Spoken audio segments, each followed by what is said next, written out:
Well, good evening, everybody. Hope you're having a great time.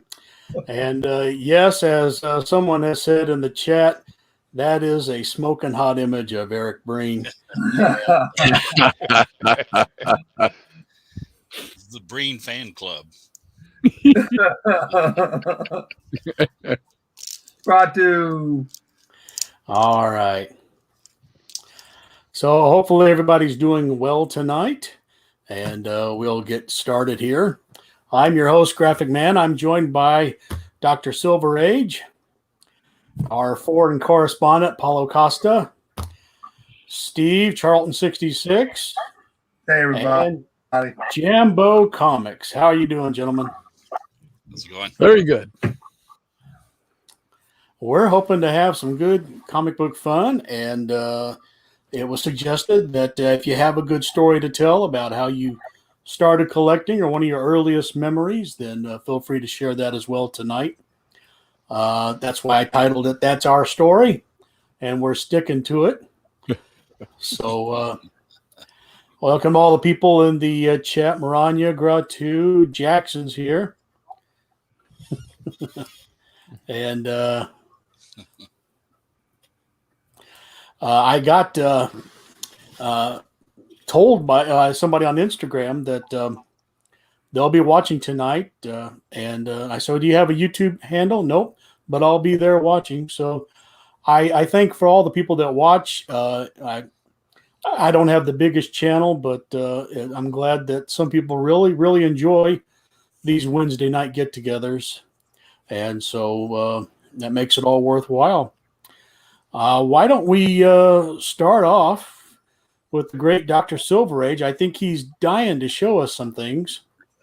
Oh, well, I got a few things here that I excuse me, picked up through eBay over the last week and a half or so.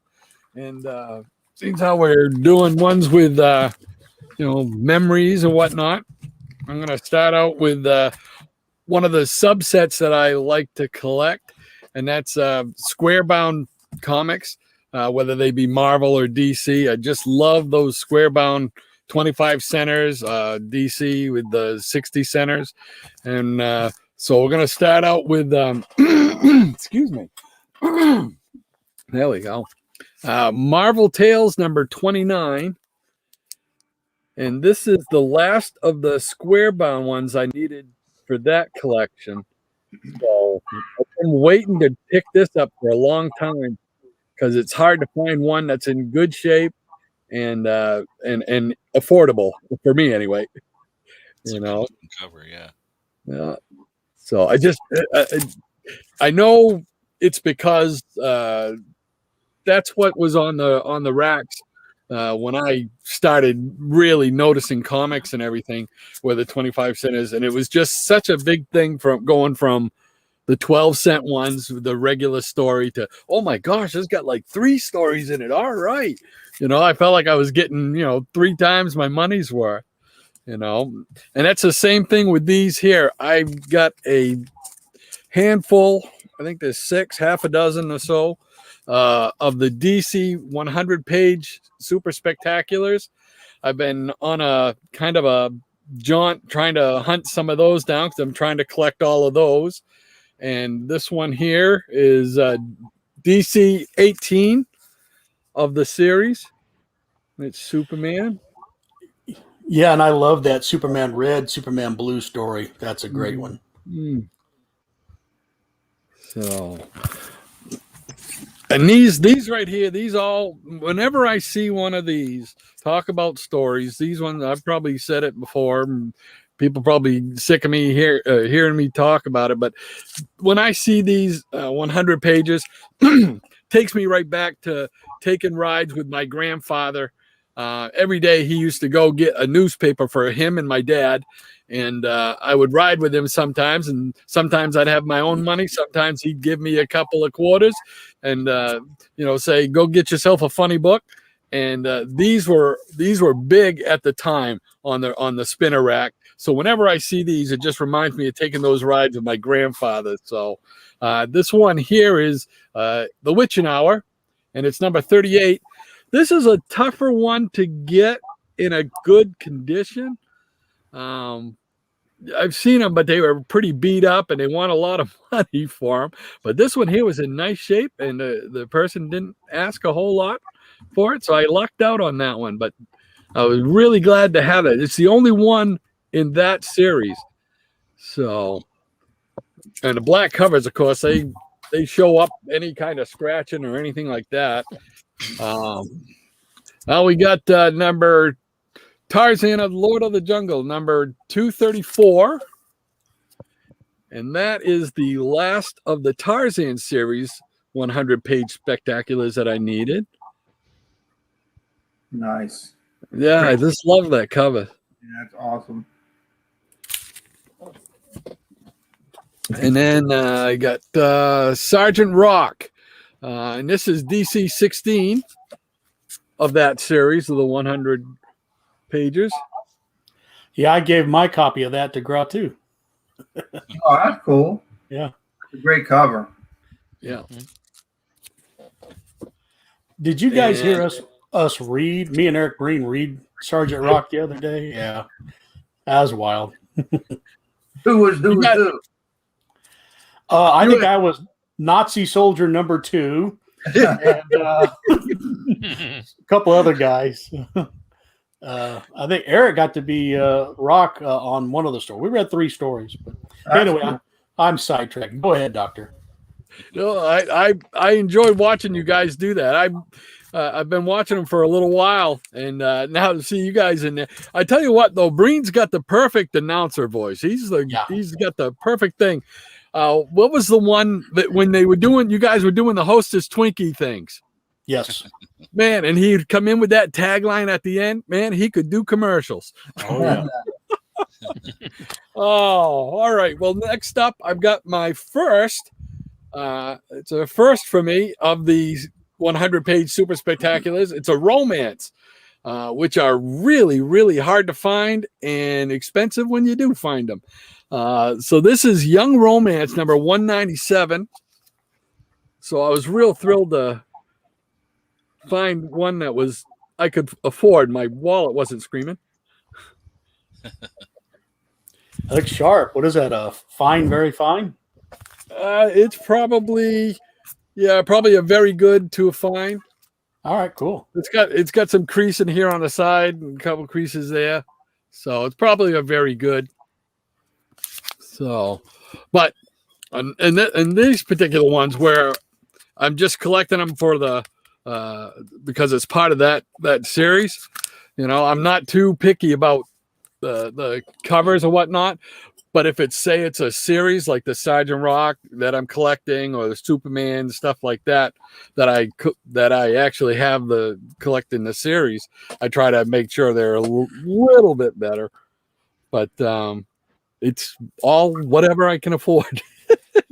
And then finish it off, I got the final 2 Batman 100-page spectaculars, and this is 254. Oh, good. That's nice. Yeah, I like that cover. Looking in the 70s. Yeah. And then this one here, I guess this is, I think I read somewhere that this is like it's got the first appearance of Arkham Asylum in it, in the story. And it is 258. Okay.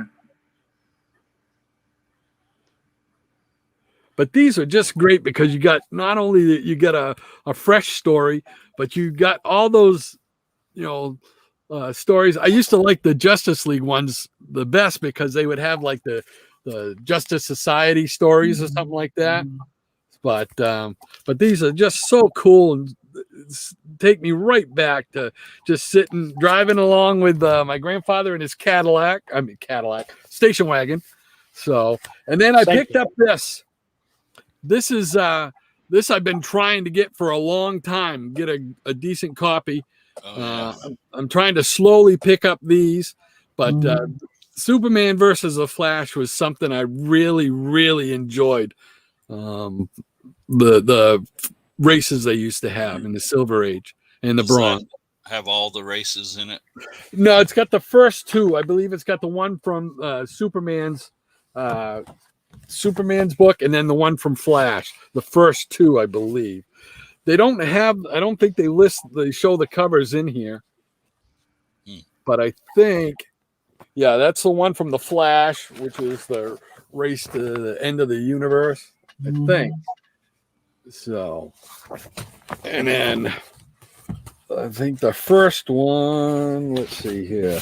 Yeah, the first one was out of the Superman, was the first Superman one with him, I believe. So, but it was always, because Flash was my guy. Flash was my DC guy. He was my favorite hero in DC. And so whenever he got to prove that he was the fastest, I was there. But especially their race in, probably everybody remembers, in World's Finest. I think it was 199, 198, 199.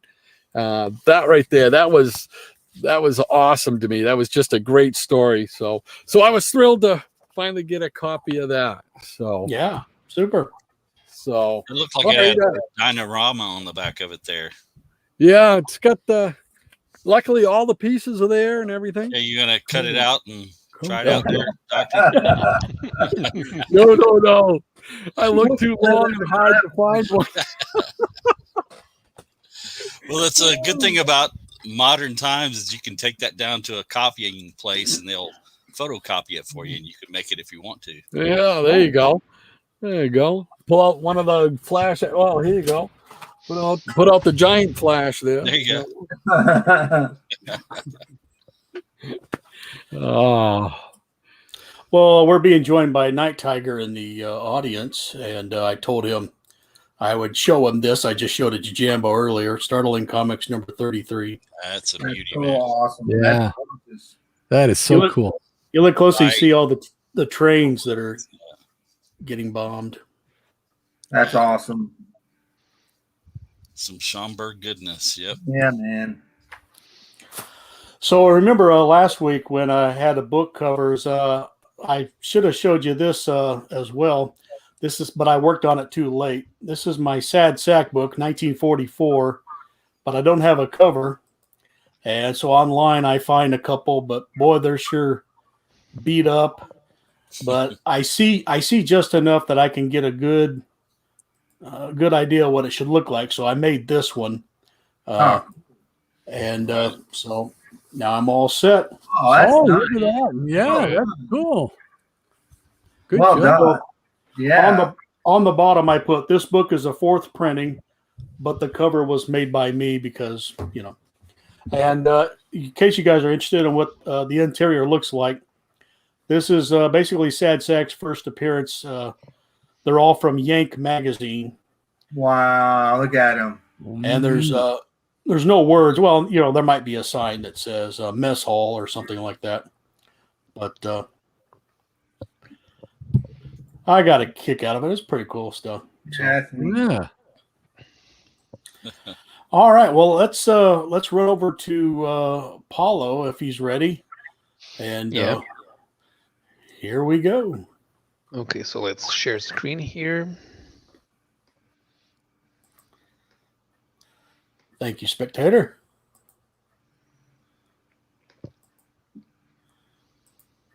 Okay, here I am. So you're seeing this? Yeah. Okay, so I decided this is not exactly a trip down memory lane. I was born in 1979, and that is the year that Brazilian publisher Editora Abril started publishing superheroes on a regular basis. Some kid who was in a med school studying dentistry walked up to them and convinced them to publish superheroes, and they said yes.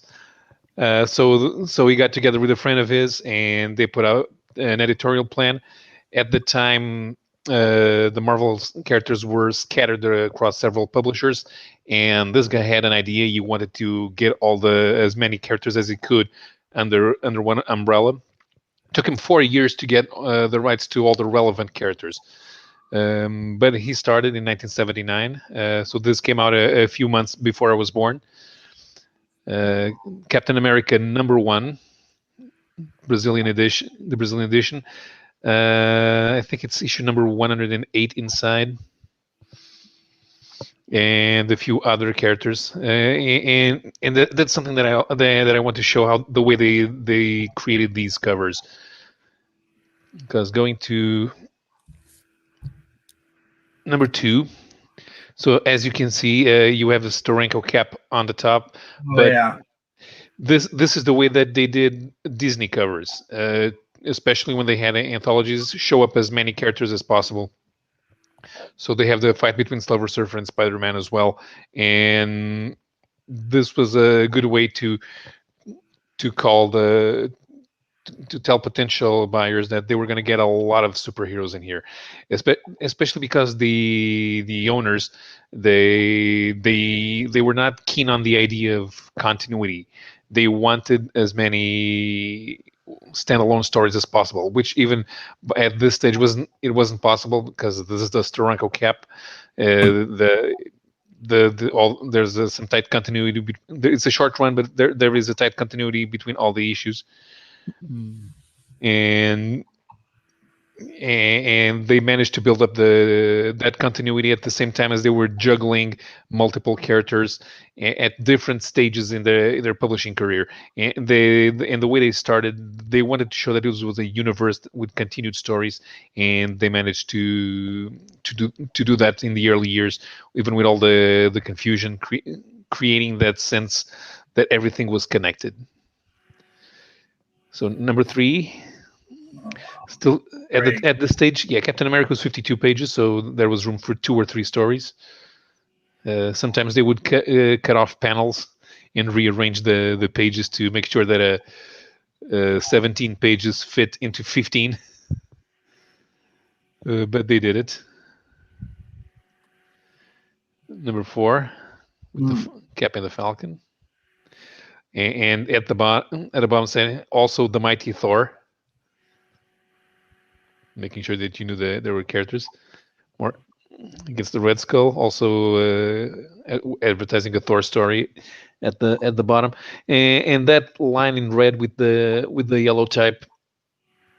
They were asking readers to submit art so that they could publish. That was the beginning of their publishing art pages with fan art of all the Marvel characters, which it stayed for years and years.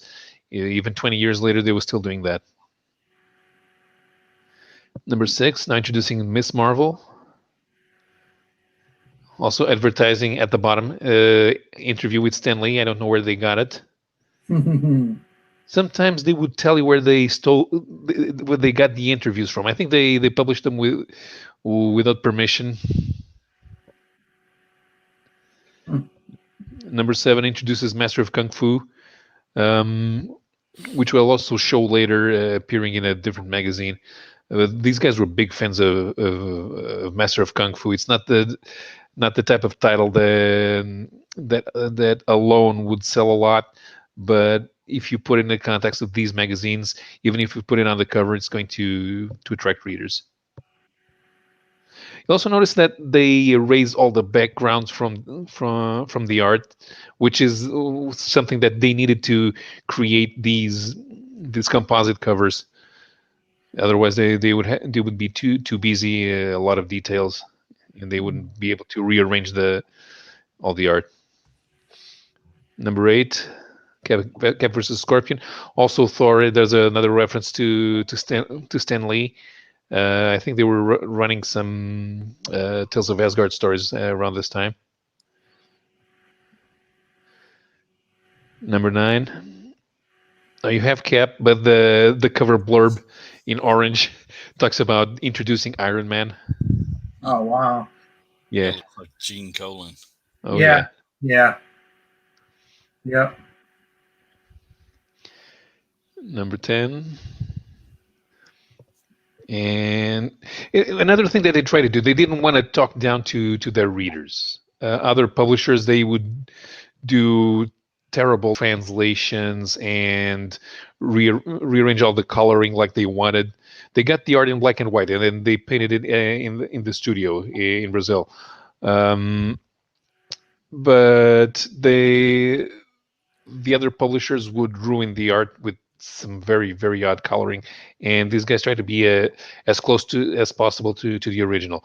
And because they didn't want to, they wanted to make sure that they had a quality product. They wanted to appeal to an older audience. When they advertise a Master of Kung Fu story, they put follow Sui in a very sexy pose as a femme fatale. Mm-hmm. Or Captain Falcon. I'm not sure that the original Romita green costume came out that well in the reprints, but I've always preferred the red and white. And finishing now with number 12. So I wanted to show the first 12 issues of Captain America. Cool. And at this stage, we were not getting these in Portugal yet. They only started on the fourth year. Was the first issue started to show up on the stands here.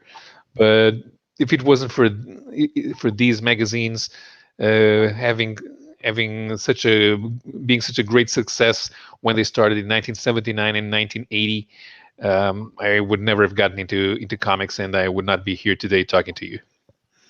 Sweet. So that's it for now. I'll show a different title when we get back to me.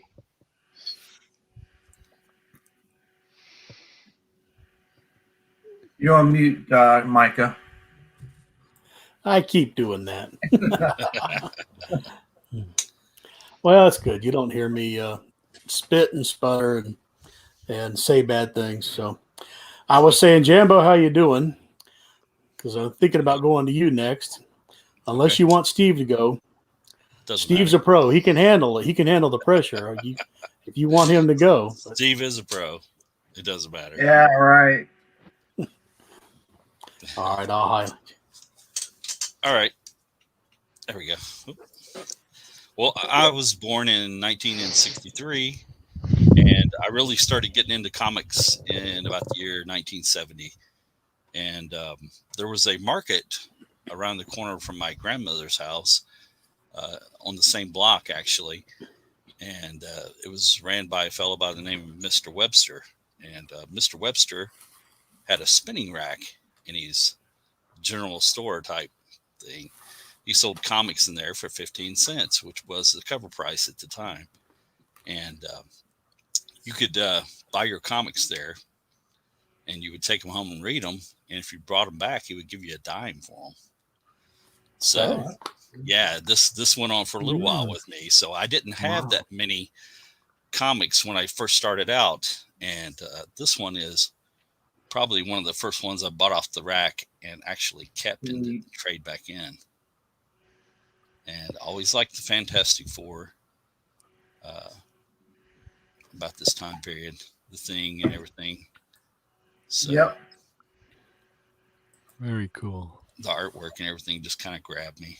And I don't know, something about that cover just seemed so desperate at the time. The Fantastic Four trying to fight off this alien from space that nobody knew anything about. And Gabriel the Airwalker. Right. I love the window design for those were great. For the 1972 covers. And so, yeah, this is the next issue I got and held on to. So very cool. Yeah, that's nice. Nice. Yeah, they were my favorites for quite a while. Fantastic Four. It was a nice Steranko cover. And then I started reading other titles. If I went into the I would go to the supermarket with my mom when she was going to go shopping, right? And she would always find the money to at least give me a quarter to buy me a comic with. So I would go suffer, through her shopping so I could get a comic out of the deal. And sometimes they'd be out of Fantastic Four, so I started reading Thor and Hulk and stuff like that. And I was kind of strictly a Marvel guy there at the beginning. and just read them. But started getting more and more into DC as time went along. But yeah, I guess Marvel's always been my first love. And yeah, so I my original collection back in the day, I didn't have them in bags or anything. So a lot of them are the ones I still have are the covers are worn quite a bit where I would lay them on top of each other, right? And keep them on a shelf in my room and stack them up, just read them over and over and over again. And so they would wear them out a little bit, And then I finally found Robert Bell in one of the comics, and you could buy bags and stuff from him. And I ended up getting some bags and things. And I probably walked into my first comic shop about 1979 or 1980 in Lexington, Kentucky. And yeah, it was like game on then. Yeah, man. But yeah, I just had a few other things. I got some stuff this week, and I'll show you that. Yeah, I saw your channel and I was marveling at your Marvel Tales for $1. Good that deal, was right? real. Oh, that's a great one. Oh yeah, That's a great one. yeah. That one was about $5, but yeah. And I paid up for this one, Micah, but you'll like it. You have it yeah. already. Oh, yeah. It was in really nice shape. It was $10. I had a ratted out copy, a kind of rough copy. So I got that for $10. And beautiful Steranko cover. So yeah, I was glad to grab that. And yeah, found another one of these guys.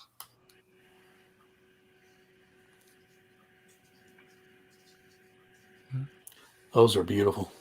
Mm. Books. I like those painted covers.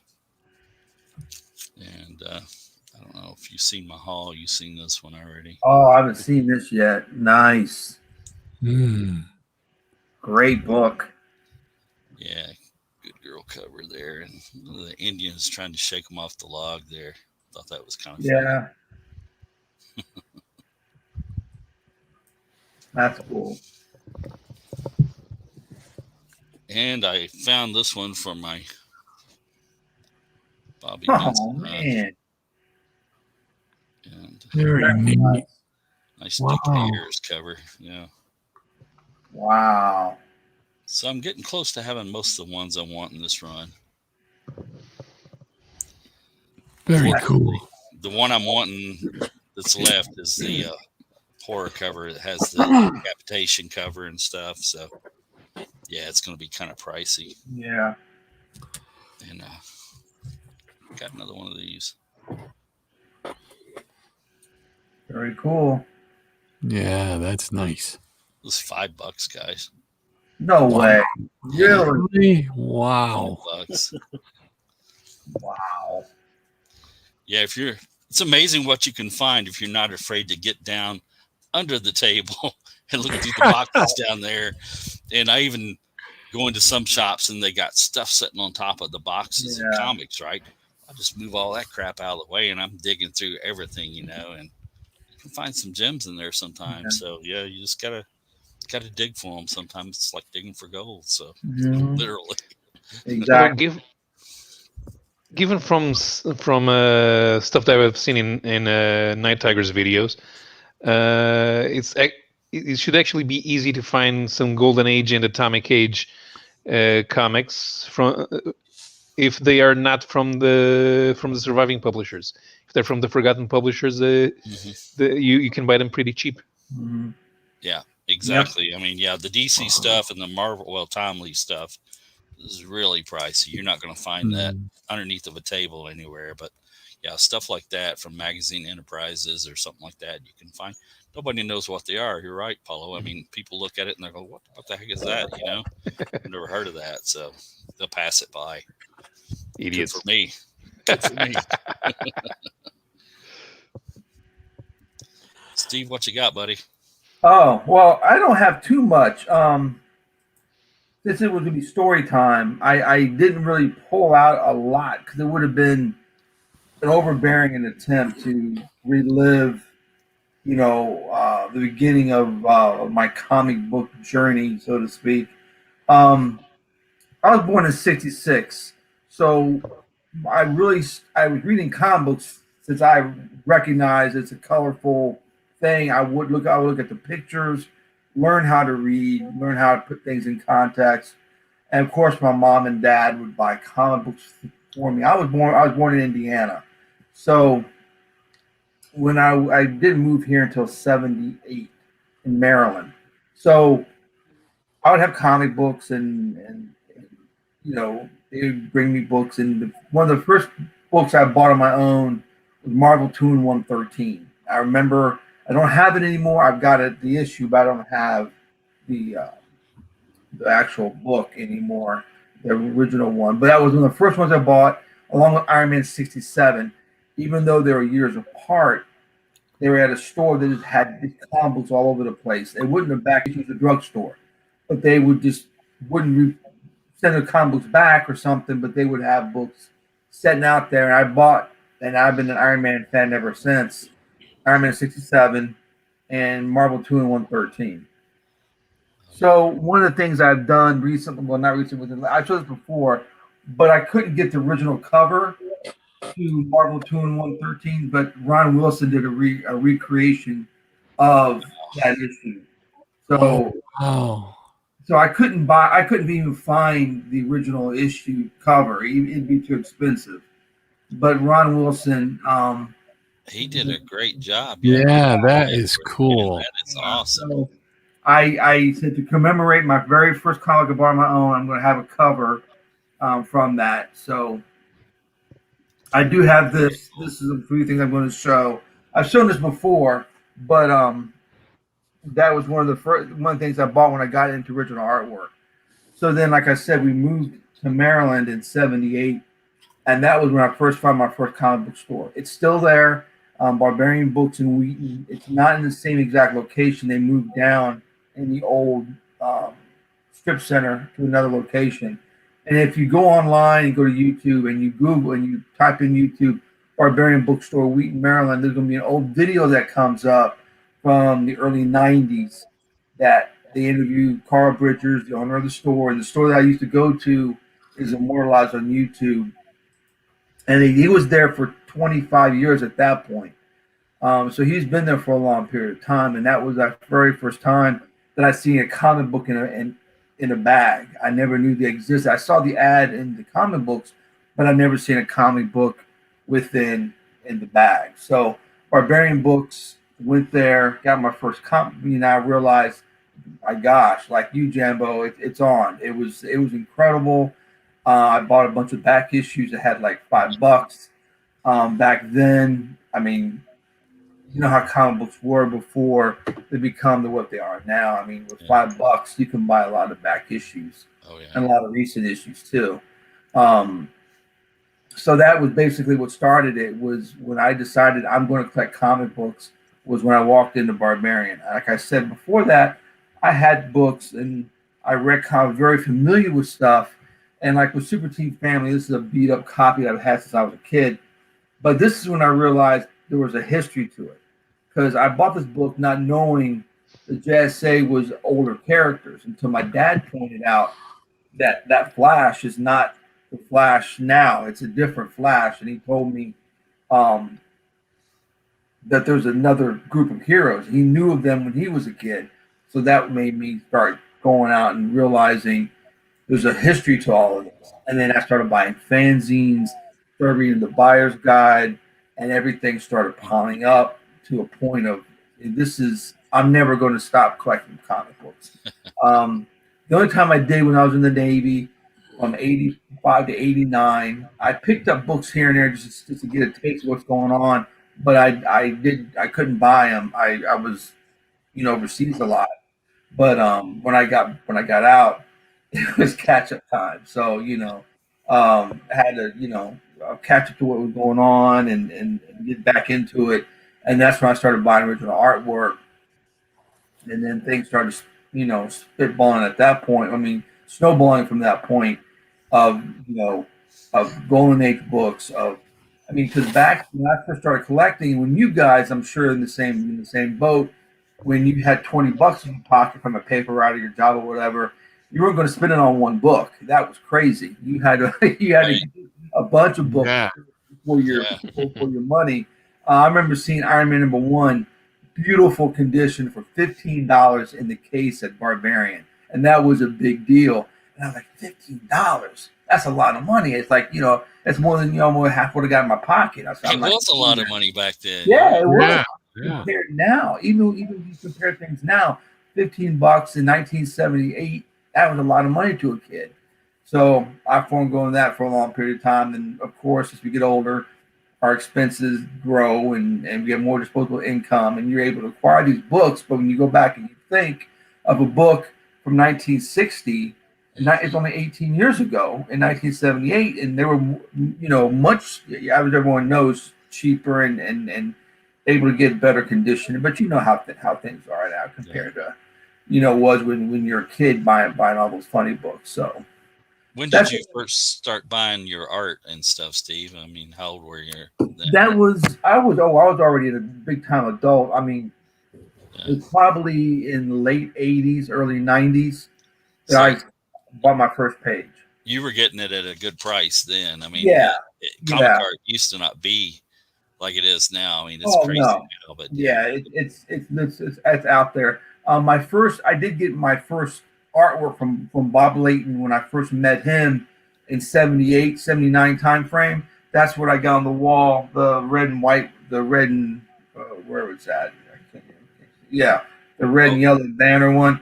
That Yeah. was I bought sketches and stuff, but never original artwork pages until the 80s, late 80s, early 90s. But I would buy sketches. They were cheaper. I mean, that was only a $10 sketch, and Bob Layton would have a page for like $40, and I'm like, it's a beautiful page, but that's $40, But I wish I had it now. I'd give anything to have it now, But it just, just how things are, That page now is probably $3,000, Oh yeah, easy. Yeah, That's cool.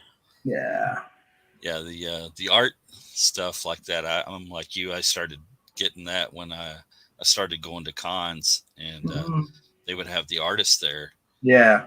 You could still get pages at a reasonable price. Oh, yeah. Pages of original art, or for a couple $100, you could get a cover, or something like that. Oh yeah, Somebody did, so yeah. You're absolutely right. how much they are now. And now artists, because after market's so great, the artists get the art back now. It's been a trend since the 90s to do the beautiful big splash pages, because they know on the aftermarket they're going to get a lot more money for a splash page than they are going to get for. So that's why image guys were such a splash page heavy and double page splashes, because the price skyrockets on those things. Yeah. Super cool. Go ahead, Jimbo. What you got something? No, I was just gonna say most of the artists now, that's they've got deals worked out where they keep their art and stuff like that with the publishers and everything. So yeah, but the aftermarket is just crazy. I mean, there's pages that John Byrne has said on his message board that he sold back in the 80s for $20-$25, going for almost six figures. Splash pages of the X-Men from 108, 109, going for like $75,000-$80,000. He sold those for pennies. It's relative. I mean, it's a subjective thing, but the aftermarket is just nuts. Well, if he held on to those pages, they would be worth the same thing. The only reason the market exists today in the condition that it exists is because those first pages started to appear at much lower prices. Yes, agreed. And that's one of the reasons why Walt Simonson doesn't sell a lot of his artwork. He's got it for retirement. Same thing with Terry Austin. They save their pages because they know they just figured out, like what you're saying, what it's going to be like, and they're going to they're going to live off of that, you know. Although I would like to organize a Walter Simonson art exhibit. Oh, If I could convince one of the convention organizers here to get the Simonsons, and we would do a Walter exhibit. I imagine that Weezy doesn't have that much art because she was just a writer, right. so she would. But Walter, at least, if it would be great to have his pages and show them and have the two of them around to tell stories. Unfortunately, nobody agrees with me, and I don't have the money to bring them over. Yeah, man. That's too bad. Get a No, GoFundMe page going, Paulo. Yeah, the problem here is that it's much cheaper to bring 6 artists from Spain and France than it is to bring one from North America. Ah, okay. Okay. That makes sense. Makes sense. All right. I'll share a little. Before I do, I've got a request. Somebody sent me an email wanting to see my Sergeant Snorkel cover again. So, and I don't mind. Ruthless. If you want to see any requests or something I've done in the past, feel free to go to this email. That's 404@gmail.com. But my first store that I totally remember, if I could find my images, I wish I could show it. I wish I could show you images of it, but I found the old listings. Oh, It cool. was Duckburg Comics, and he had all kinds of Walt Kelly and sci-fi, and there was also the book rack, but I remember Duckburg the most. And I'd love to meet the guy. This is him. I don't know if he's still alive in my state of Missouri. He became a judge, but Oh, wow. it's kind of rare to be a judge and a bookstore. He's holding Donald Duck, the Sheriff of Bullet Valley. If you can't make it out, very tiny picture, which I tried to blow up. So, but at Duckburg Comics, when I was a little kid, I was able to get all kinds of kooky things. I'll show you a few. Unexpected. Great cover. Yeah. That is awesome. It's got a little writing on the cover, but not too bad. And I've probably shown you this one before, but that is just so creepy. Mm. Yeah. Wow. So it's a little stack of unexpecteds. It's not the first time I've shown unexpected, but I recently pulled these out of a place I forgot I had. I've shown that one. I know that one. That's a classic. Yeah. Ernie Colon. And this poor lady's having a rough day.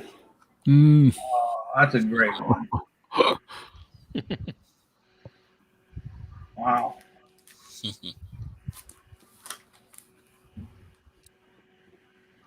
Hold on. They were being watched. Last words. Oh, she looks so sweet. I know. I had 2 of these, so Nice. I wasn't paying attention to pick up 2 of them. I'm going to show you some interiors here pretty soon of a very bizarre, unexpected. I'll like for you guys to tell me your opinion. That's issue 200.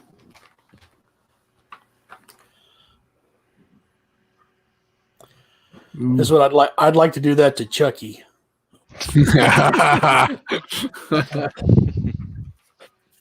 I'm not a fan. That's a great one. Wow. Unexpected had the weirdest covers. And so this is the one that I'd like to show you a story. And it starts off with this guy who wants to see what it's like to be dead. So he puts himself into kind of a death-like scenario, all in the name of science. He had a wife that had already passed away. Now he's kind of moved on to this young lady, and she's worried about him. And when he goes into death to find out what's going on, he's having trouble returning. And because they have some sort of psychic link, he communicates with her, and she decides to strap herself in and go in after the man she loves. And she goes into death and finds him. And there he's with the passed away first wife. Wow. And of course, this turns into a small little confrontation. And then the caretaker shows up. I guess it must be a second or third shift. And he explains that you two don't belong here. You must go back.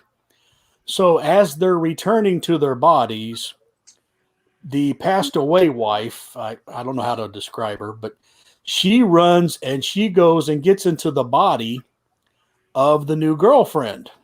Wow. Look at that. That's pretty intense. The new girlfriend cannot return to the body now. She's trapped. And he decides to pick this moment, coming back to life, to propose to new girlfriend. But it's secretly the old passed away wife living in the body of the new girlfriend. Is this getting a little creepy for you guys yet?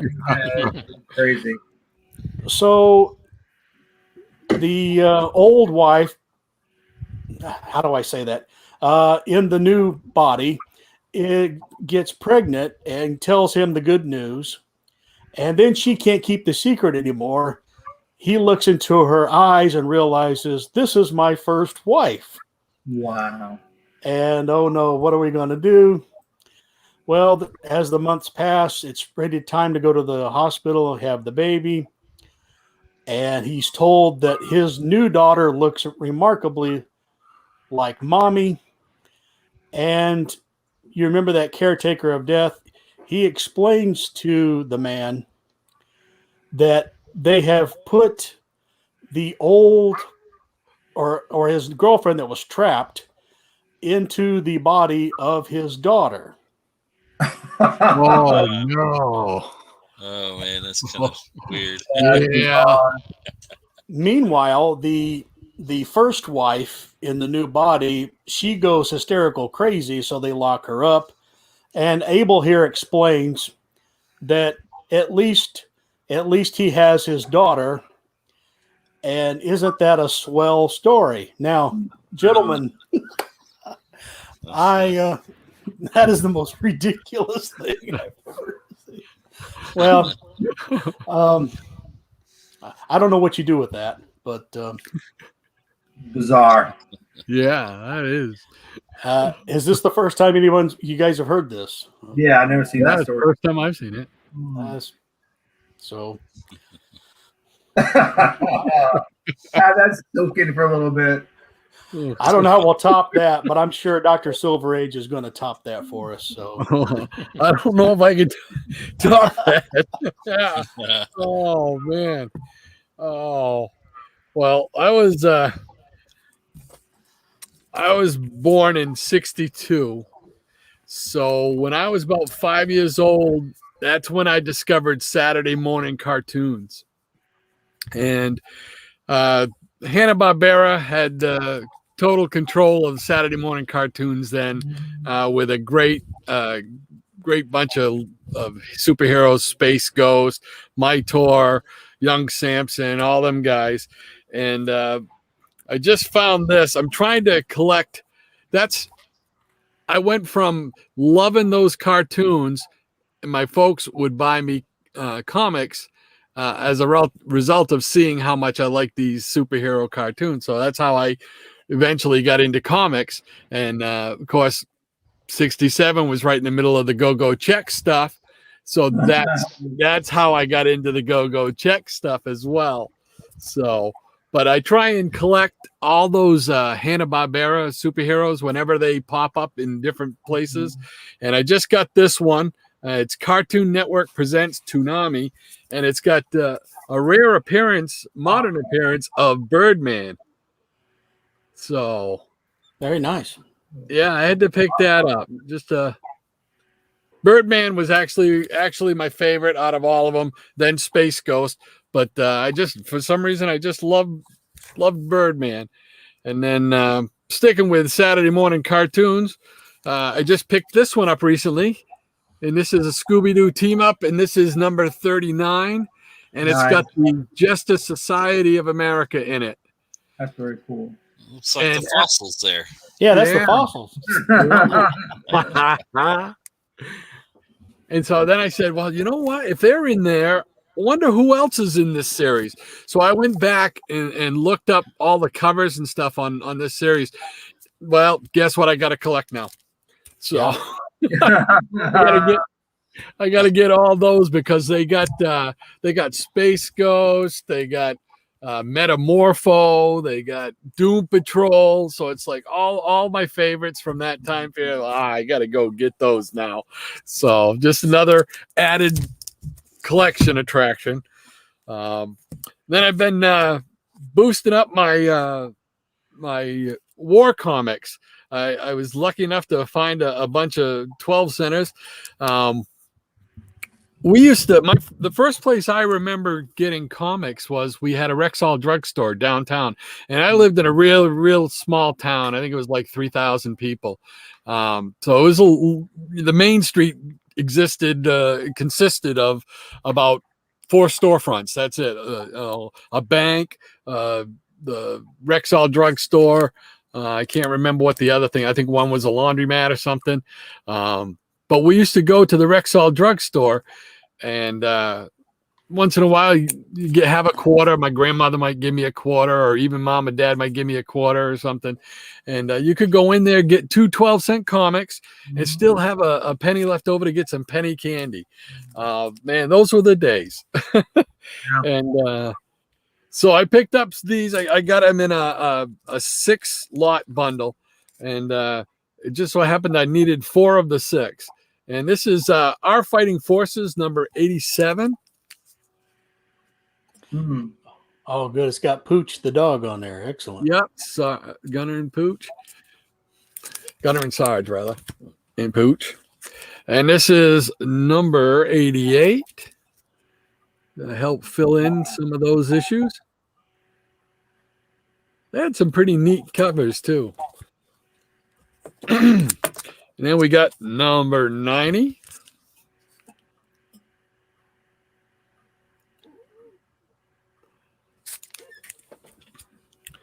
And number 91. That's excellent. And then I hadn't bagged these ones here. I already have copies of these, and this is Our Fighting Forces number 126.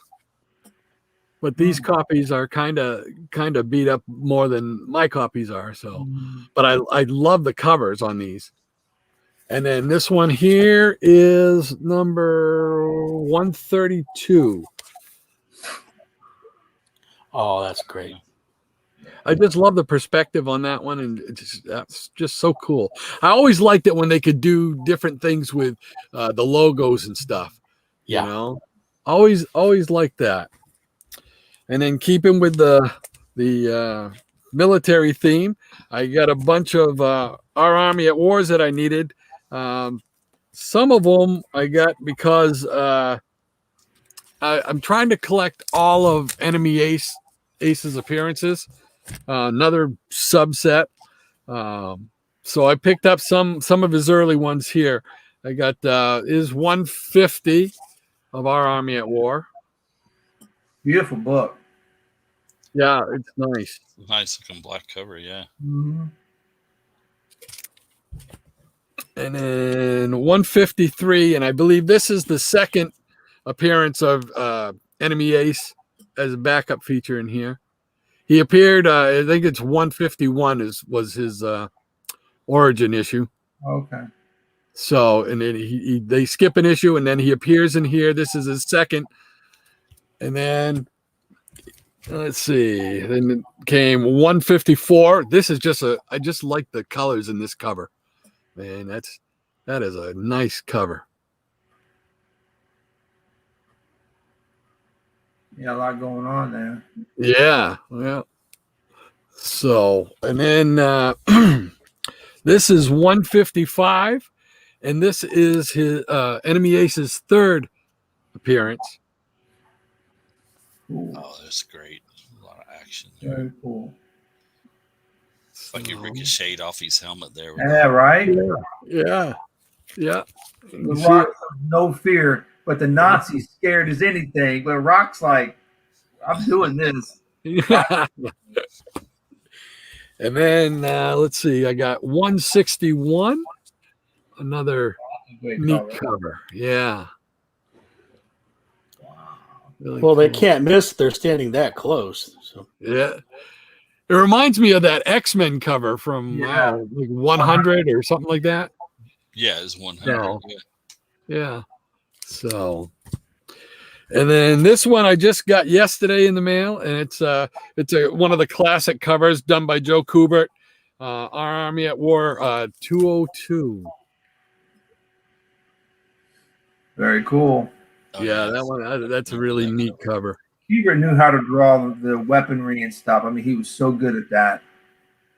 Yeah, his stuff, his war stuff is incredible. Yeah. His early stuff on Hawkman, that was incredible. Primo. And then I guess we can go on to somebody else, and then the last round I'll show some toys that I got and something really cool for you Fantastic Four guys. So excellent. Can't wait. Paulo, your mic's muted, but if you're ready to go. Yeah, so let's share the screen here.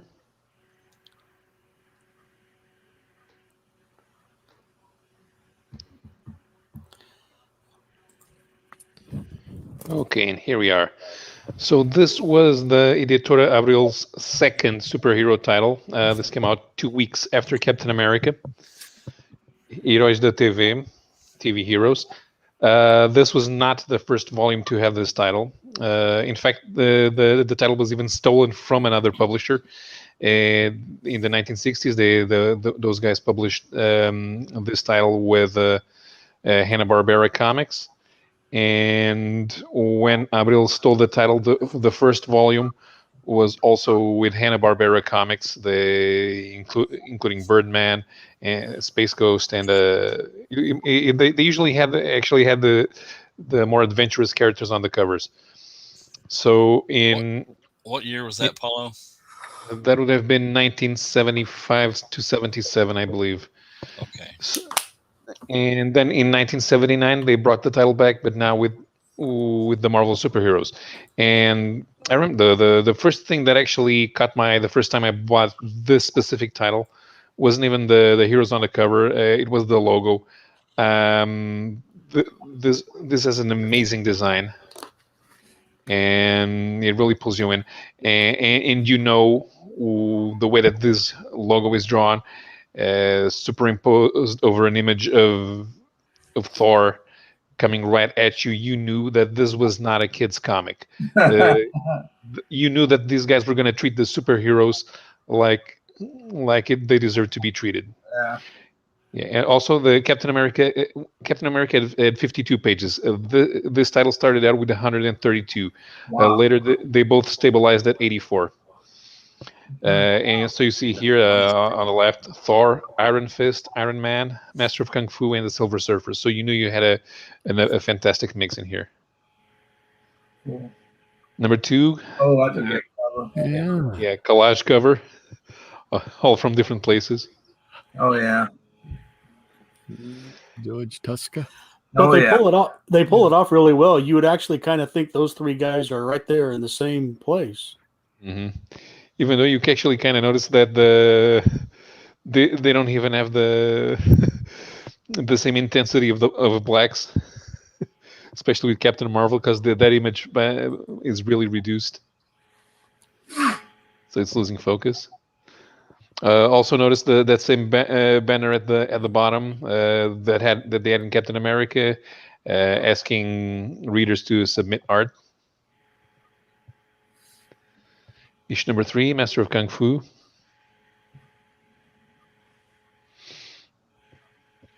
I think Jim Starlin was one of the first guys that noticed that had good covers. Number 4. Now, this cover was made. Yeah, but this cover was made in house by the publisher's artists. So they did the best they could. They traced over original art and created this. Now, of course, Galactus's covers colors are Yes. but hey, I've seen worse actually. Oh Yeah. yeah, right. That's pretty good though. Notice the 132 pages blurb, and this cost twice as much as Captain America, but it had more than twice the pages. Wait, no, there was 4 or 5. When you could tell that this was a they published comic books, but they were not a comic book publisher. They published everything, so they need to advertise what they do, and that's why they have this thing here saying this is a discount coupon in which you can buy the next issues of Woody Woodpecker and the Pink Panther. Apollo Night Tiger is asking you to compare the texts between the Brazilian and the Portuguese, he says. So. Okay, so in the first years, the owners insisted that a lettering needed to be as visible as possible. So even though when you translate from English into a Latin language, you actually need more room for more words. They ended up doing a sort of adaptation where they managed to cut out half of the dialogue and the story still made sense. They also used as many Brazilian idiomatic expressions as possible. So there is not a direct translation from the American originals to the Brazilian comics. especially because these are digest sized. My mouse is clicking, and I think I need a new battery. So you'll excuse me. Go ahead. Okay, so number 6 cover, the first time they published the Ghost Rider. Oh wow. And they did a good job with the composite cover here, with Thor and Master of Kung Fu leaping in from those windows. Mm-hmm. Number 7. Oh, Okay, yeah. this cover was pretty good, so they weren't going to ruin it by doing a composite cover. And besides, advertising a fight between superheroes, which was something that at the time was still pretty new. Marvel was not a bestseller before Editora Abril took over. The best-selling superhero comic was Superman, which was at the time published by Ebal. That was US sized, but they had all those silly Silver Age covers, and so there was no such thing as superheroes fighting, which was a Marvel staple. That's a great cover. Mm-hmm. Yeah, Love that cover. one of my favorites. Number 8, special Kung Fu issue with an amazingly dynamic Master of Kung Fu cover, but also the introduction of Iron Fist, by John Byrne.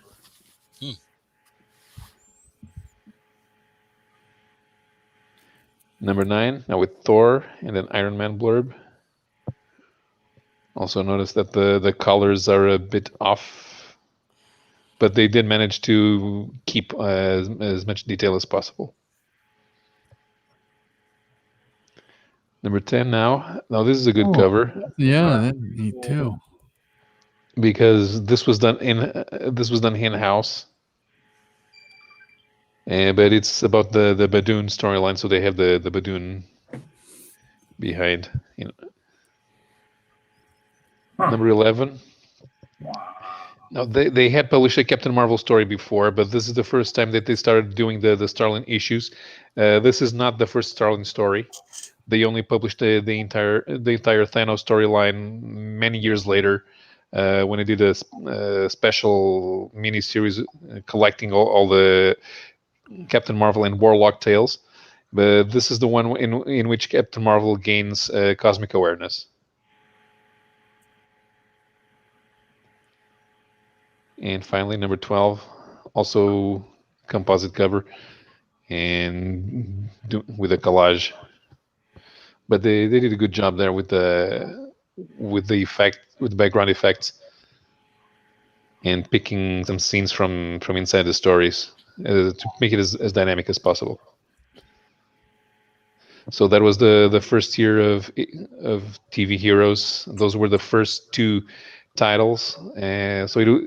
For the first 3 years of Editora Abril, these were their only two superhero titles.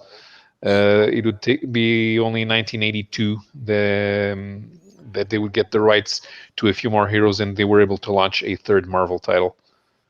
And DC would only be 2 years later.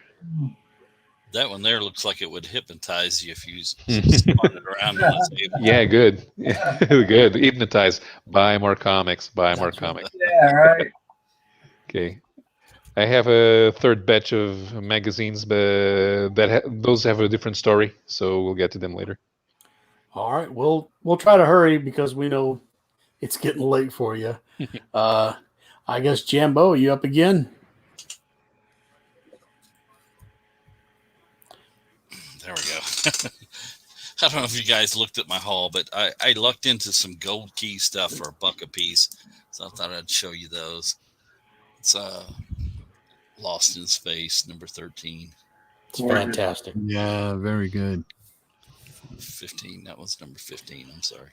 Yeah, I thoroughly enjoyed your last video. So. Well, thank you, sir.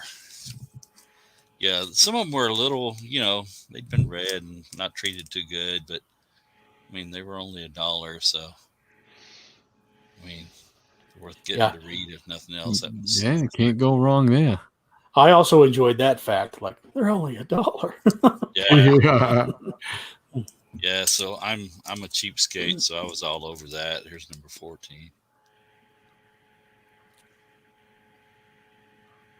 And yeah, it's kind of inspired me to get the rest of these now. I don't know how many is in the run, but they had a few more of them. But these were just the ones I grabbed that day. This is number 9. Very odd, the plant life there with the eyeballs growing up. Just thought that was really cool. The fish creature there. That's a good one. Mm.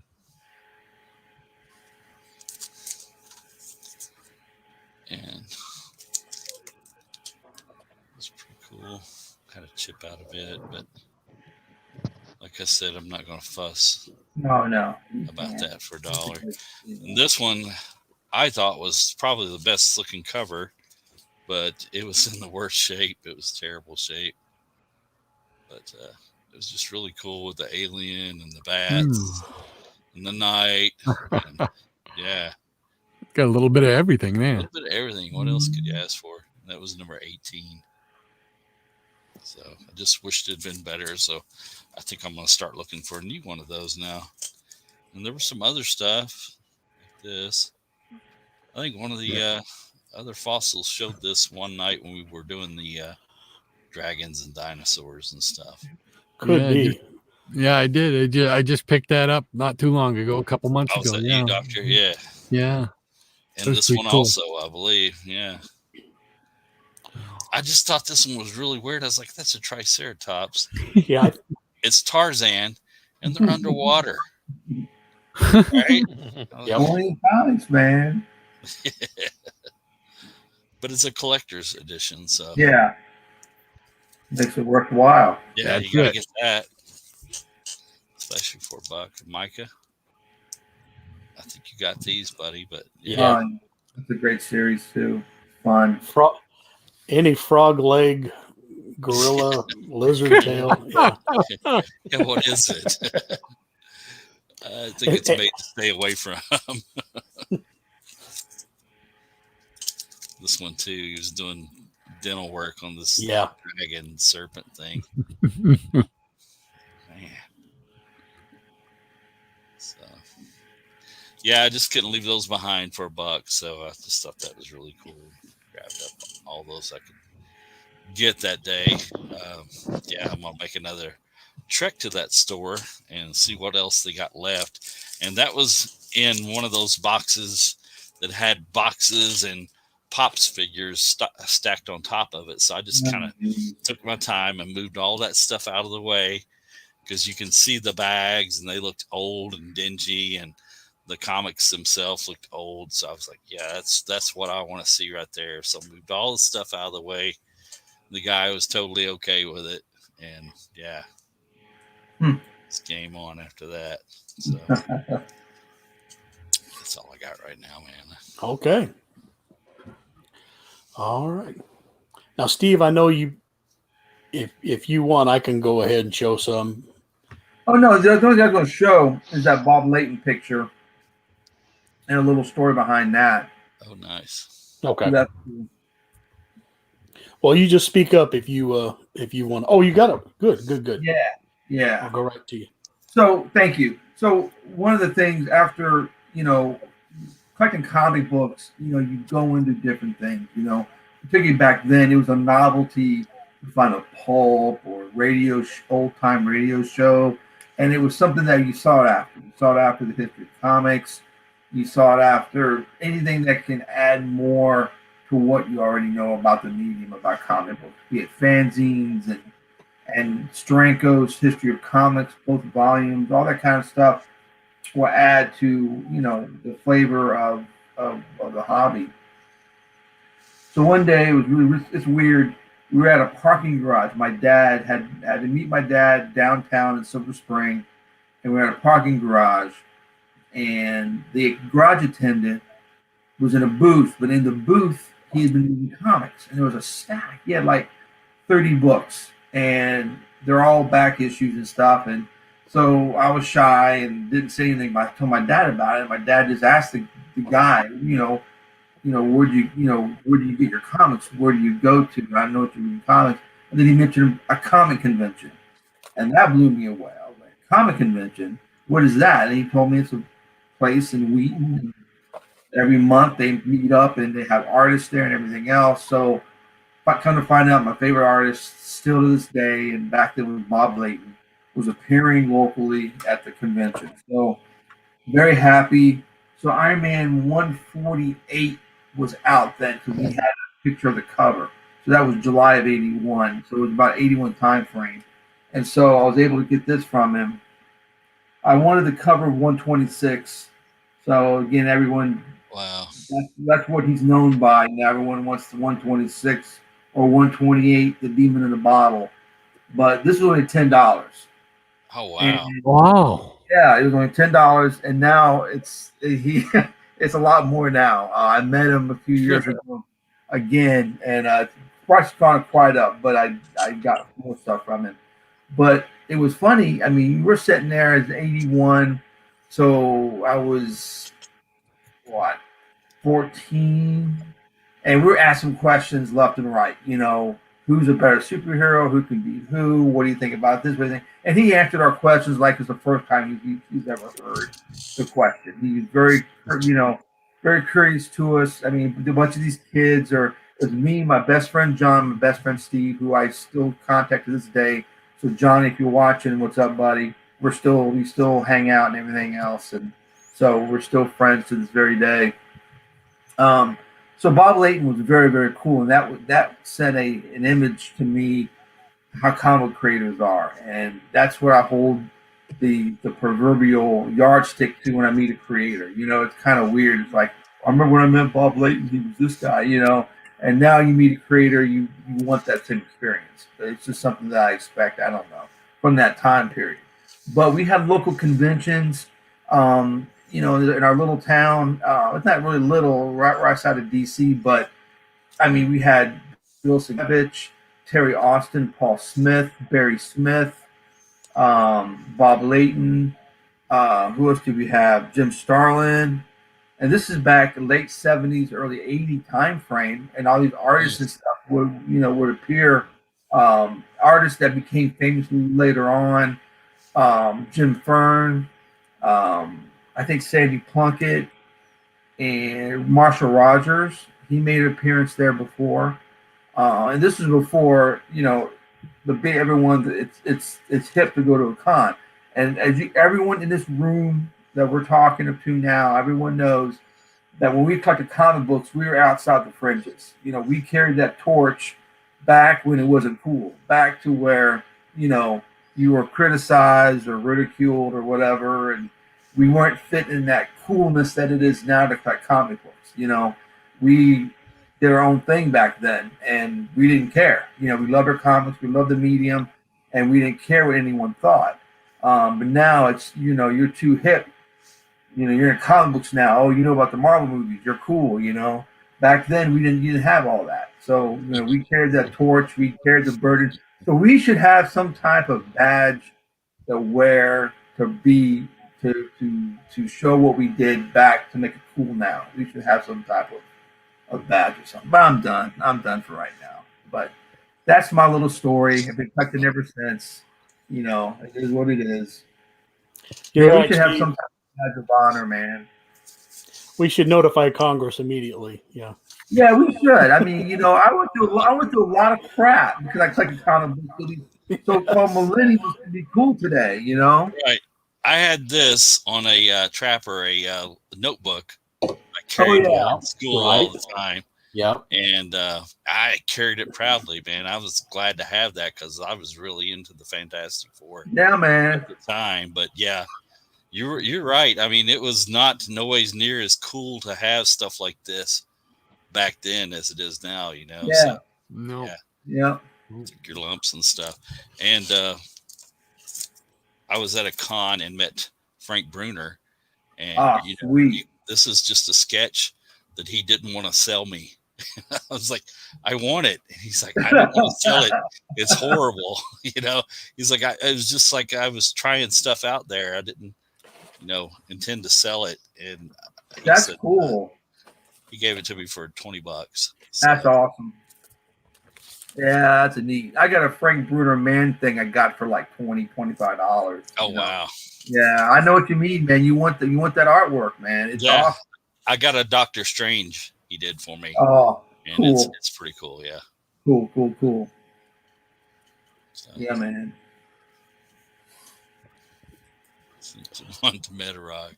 All right. I think Roger uses that for backdrop. Another one that I met through our little local con. Gene Colan? Yeah. See, I always loved Gene Colan. I never got this. Hold on. I had a friend that had some of his Howard the Duck pages. He had like almost a whole book of Howard the Duck from the magazine, they did. That's cool. And I tried to trade and get at least one page from him. Wouldn't do it, huh? Quite a few years back, but he didn't want to break up because he had almost the whole book. Yeah. He didn't want to break them up. So I was like, okay, I understand that, I guess. Yeah, here's the Gene Colan I got. Wade and Dracula. Oh, nice. Yeah. Yeah. That was when he was having eye problems. He had really severe eye issues, and that's when that was really hitting him hard. So he's only doing headshots. And I was happy to get that. He put eye drops and medicine and all sorts of stuff, and he was really having a difficult time, but he trudged through it and was able to get some stuff out for the fans. That's awesome, man. Yeah, I'm pretty happy with that. Well, while we are hoping that Eric Breen will join us soon, he has been delayed. Yeah, I thought I'll show that again because earlier I inadvertently clicked another Eric Breen picture, but I wanted to show especially Jambo because he's turning into such a good Gold Key fan. Oh wow. Weird. That's awesome. Yeah, Well, you guys have run me on the gold key stuff, man. I've started grabbing it every time I see it now. That's That's awesome. awesome. That's a great looking book. Yeah. Cool aliens. Yeah. And lately I've been, of course, I've been messing around with boxes like After Comics. So I snapped this picture earlier today. So I'm messing with just putting the whole poster on the box. And then like the middle one, I can still do a box lid as well. So here's some of my latest editions. Dr. Silver Age probably wants my Hulk magazine box. Yeah, I'll take that. That's beautiful. But speaking of Silver Age, he had one more lineup, I believe. Yeah, I got inspired with by Steve there showing the artwork.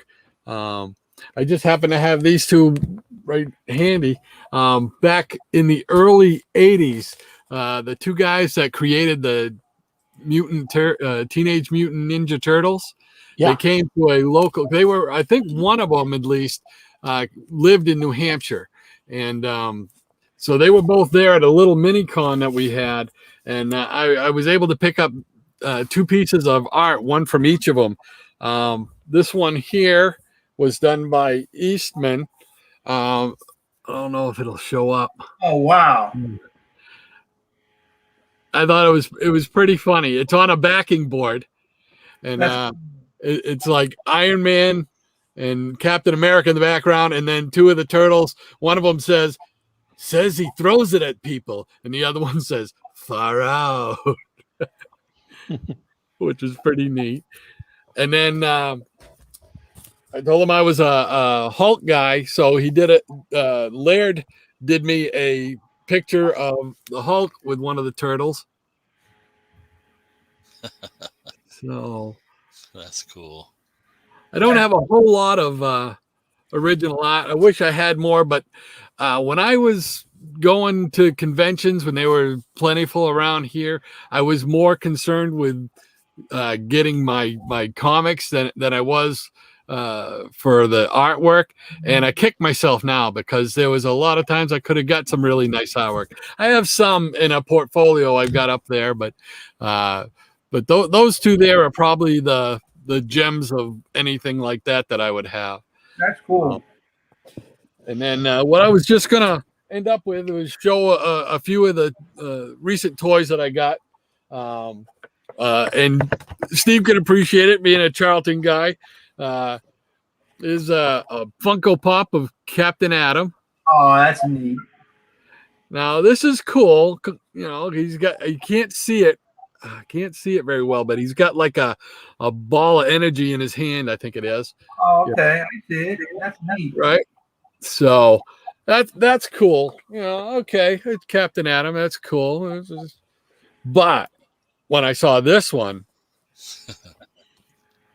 oh yeah, I have to get that one because that's as close to his original outfit as I'm probably gonna get. I love this, man. I hunted and hunted and hunted everywhere for one of these. Finally found one. yes. Man, love that. So that is just a beautiful, beautiful figure. And then, of course, recently with the Suicide Squad movie and everything, Peacemaker's taken off. I got the Peacemaker Funko Pop. That's cool.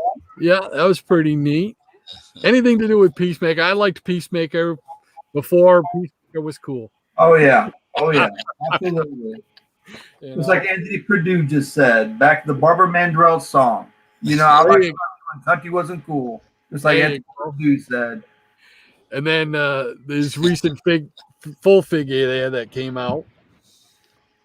So yeah, that was pretty cool. And then I had to get this one. I don't have a whole lot of Funko Pops because that's a rabbit hole I could easily go down. But I got enough things to collect. But this one, when it comes across I see something cool or a character I really like, get it. And this one I couldn't pass up. It's the Spectre. Love his eyes. That's neat. Yeah, this was just too cool. I didn't know they made it, and then I came across one of them, and okay, well, let's hunt that one down. Wow. So, I love that. And then another little thing here to finish things off. Another little thing I collect is challenge coins. And like you get different kinds of coins. I don't know if that shows up. There we go. It's Avengers Endgame. Okay. And it's like the A is kind of being flicked away like everybody did when Thanos snapped his finger. So I can't. There we go. That might show it a little better. Little things like that. Knights Templar type of thing. Just little coins like that. And there's another Avengers one, and it's got the shield on the back. Well, I happened to see on eBay the other day this one, and I said, "What? That is too cool! I gotta find me one of those." They were selling it for $25, and I said, "Woo, that's a bit pricey." I hunted around. I got one for $2.99, and this is just too cool. So you Fantastic Four guys, you're gonna like this. Hey. Yeah. It's the actual cover with all the typing and everything. I can't get it close enough to show it up, right? You would think, okay, well then what do they put on the back? Well, they put the actual ad on the back. That's neat. How neat is that? That is so cool. Yeah. I said that's too good to pass up. I said $2.99. All right, I'll take that all day. Yeah. So that is just so neat, and I love it when I come across little odd things like this that are comic book related. So, but cool. I thought guys would get a kick out of that. And that about wraps things up for me tonight. Okay. So, and the lead paint was saying it looks like I'm cold up here. Yeah, it's cold down here in the basement. It was like 31 degrees, I think, last night. So we didn't start the wood stove tonight, but so I'm down here. I've got a hoodie on. I got my toque on here and ready to go. Get my fuzzy jammies on in a minute. I'll be going to bed. Good for the comics and bad for you. That's it. That is it. So, but as always, it's been great hanging out with you guys, showing some great books. You guys love hanging out with you and seeing all the stuff you guys and I love hearing the stories, man, because it just takes me back. It just reminds me of like we were just saying, when it was we were cool before it became cool. Yeah, man. Yeah. So, and now you're cold. Now I'm old. Cold, not old, cold. And that voice you hear, ladies and gentlemen, is the triumphant entry of Eric Breen. And we're glad he finally... Better known as the Hostess Twinkie ad man. I was telling him earlier, Eric, I don't know if you got to see it, but I watched that one where you guys all did the Hostess Twinkie reads, reading the Hostess Twinkie ads. Mm-hmm. And every time you come in with that tagline, I'm like, dude, he could do that as a business. That could be his career. You got the perfect voice for doing something like that. Yeah, he got tired of it. Yeah, I know he was throwing in a couple other taglines, which that was great. Yeah, that was awesome. That's one I threw in a Mike Lindell ad. So, but all right. Well, it looks like I'll see you guys hopefully in 2 weeks. We'll be back at it again. All right, Ron. All right, Doctor. All right. Take care, bud. Take care, guys. Take care. See you later. Friend. Bye-bye. Bye. And we we'll be joined by Gratu when he gets his camera turned on. I can see him trying in the background. But Paulo, you probably need to run pretty soon, so we'll run to you real quick. So let's go for my next batch of magazine covers. All right. Okay. I see it now. There we go. Okay, here we are. So well, the publisher they had to be convinced to publish Marvel superheroes. They were not unwilling to try with something that was a little more adult. And a couple of years before they put out Captain America, they launched this magazine called Aldox. The founder of Editora Abril, Roberto Civita, was an Italian immigrant. There are a lot of them in Brazil, and there were actually quite a few of them in publishing. They decided to put this magazine out, and it had material mostly from two publishers, Universo, running material from magazines Monello and Intrepido, especially a Western character called Lone Wolf, and in the police action series called wait, no, I forgot. I had it here. Okay, this is Commissioner Norton. And occasionally also ran stories from the magazine Lancio Story. Lancio Story was a pretty interesting Italian magazine because the majority of the material actually came from Argentinian artists. So the first five, these were magazine sized, so they were larger than the Disney comics, which were digest size. And they had a great variety of genres in one magazine. That was number one. So this is number two. Oh, that's a nice cover. Yeah, most of the covers were made in-house by the Brazilian artists instead of using the Italian covers. They just used the stories. The stories were at this stage were a mix of color and black and white.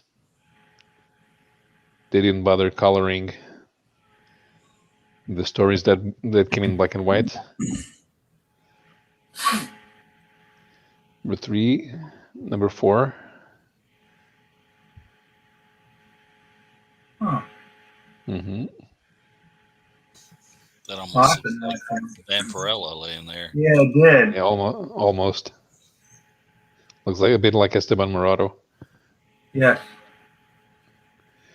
Okay, the cover is number 5. And then the number 6 was the last one in the original format. So these were 52 pages, and they had a mix of color and black and white. Starting with issue number 6, they rejigged the size a little bit. They went up to 80 pages, and they also started running editorial material, with interviews with Brazilian actors and singers, and cinema news, alongside the stories, which were now all in black and white. But they still tried to do saucy covers, especially this one. Sonia Braga. Yeah. I think she appeared in a couple of American movies. Okay. She was a very famous Brazilian soap opera actress, but I think she appeared in a couple of American movies.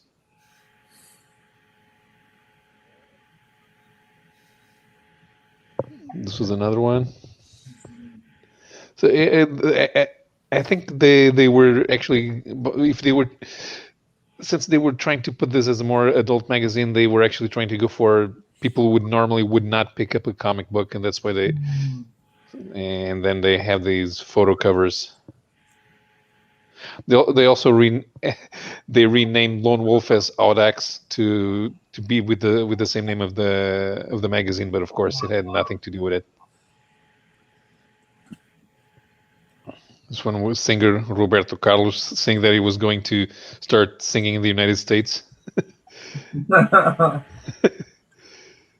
I don't think it worked out. Although he had a very famous song about Cadillacs.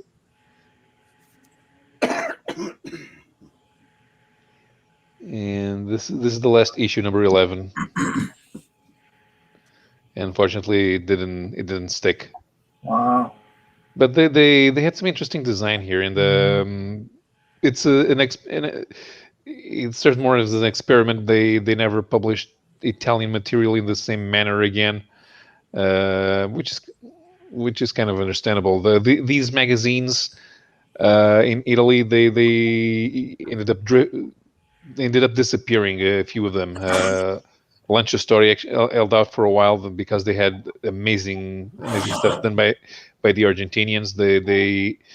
But they even have guys like Hugo Pratt and Milo Manara working on them. But then they disappeared, and what we had left was the Bonelli comics, which had only one story in 100 pages, and that belonged to a different publisher. Wow. Interesting. Very cool. Above the vampire lookalike is Robert Culp. No, the Commissioner Norton strip, the character was visually based on French actor Alain Delon. Wow. Although they did use a couple of American actors as reference for his sidekicks. I didn't make it past the Vampirella lookalike, so sorry.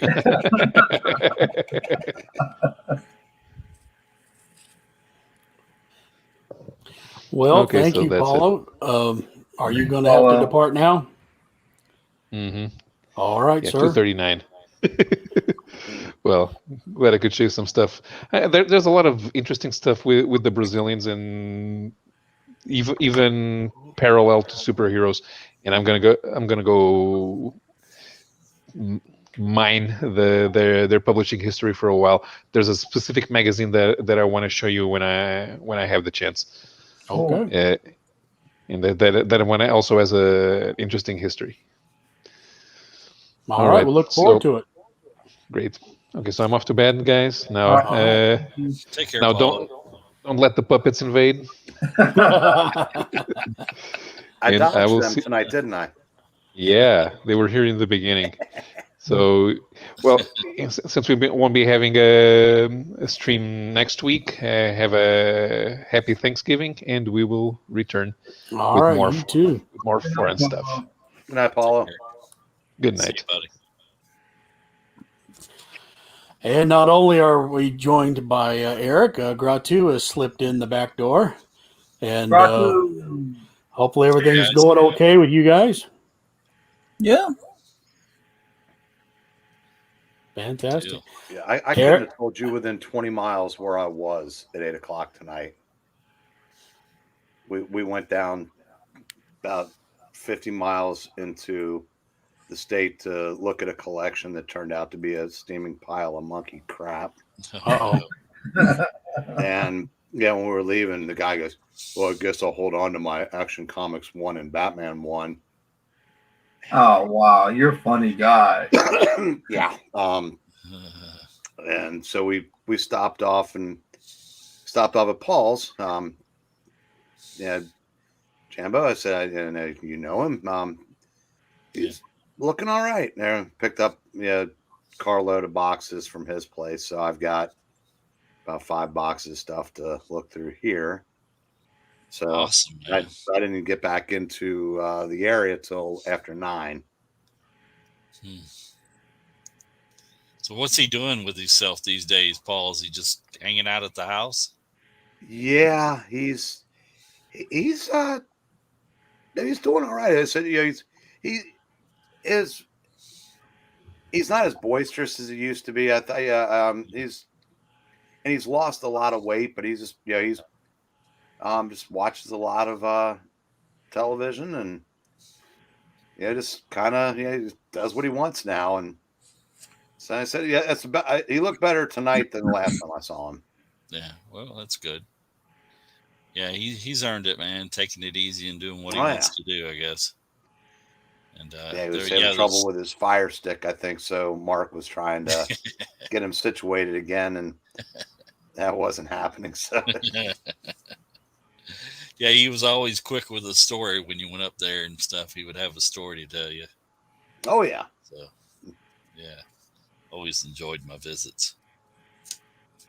Yeah, it was good. It was good to see him again because I said it had been a while. He doesn't stop by the store anymore, and so this was. So that's probably the first time I've seen him in about 3-4 months. So it was just back stock you got from him that he had in his garage or something, or was that from his collection? Three of the boxes were from the collection I sold him 7 years ago. Oh, wow. So man, that's got to be tough getting your old books and stuff. Oh, it's just they've been sitting in that garage since. Let's see. Actually, no, I take it back because it took me 3 years to sell them. Yeah. Did it make you want to give any of them back? Oh yeah, I'm sure I'll end up picking up a few of them again, but there's a couple boxes of Archies, but most of them were new. I did look to see if 511 was in there though. You guys familiar with that one? No. It's Archie. They're at the beach. He's got Betty in one arm and Veronica in the other. And he goes, "My horoscope told me I'd be in the pink today." Well, of course, somebody got a hold of that, and now it's $100 book. Yeah. See what an innuendo? I mean, remember the one where he's chasing a bunch of guys? I'm gonna have to beat them off all day long. Yeah. Beat off a bunch of guys. So I didn't quirks. So unfortunately I did not buy that one. But that'll be fun going through them. There's only been there for 5 years, so There is a newer. I don't know if it's Betty and Veronica or it's actually a Archie comic, but it's a newer book. It has one of the girls in a bikini and she's diving under the water. And it could have been Veronica. It seemed like she was trying to get like a pearl out of a clam or something.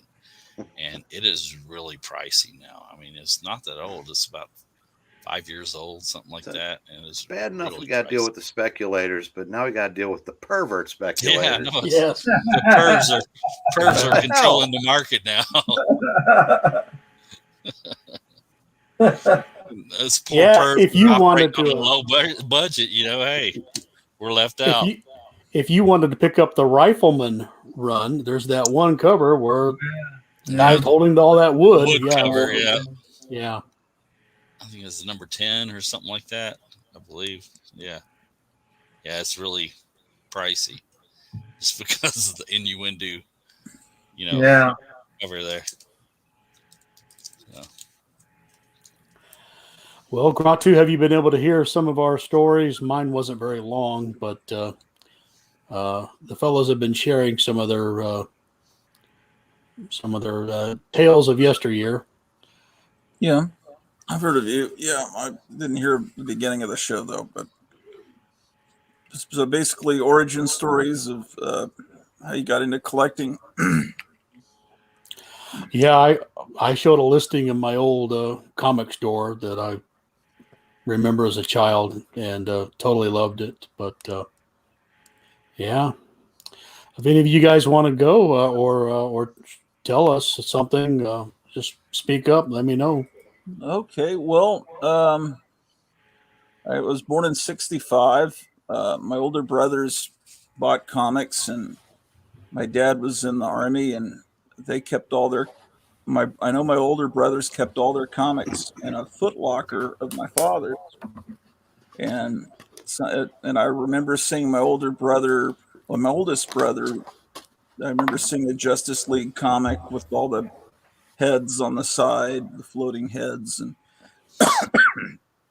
and I guess when I was about 4 in Germany, they didn't show many cartoons on the American Armed Services channel. They just showed maybe the Flintstones and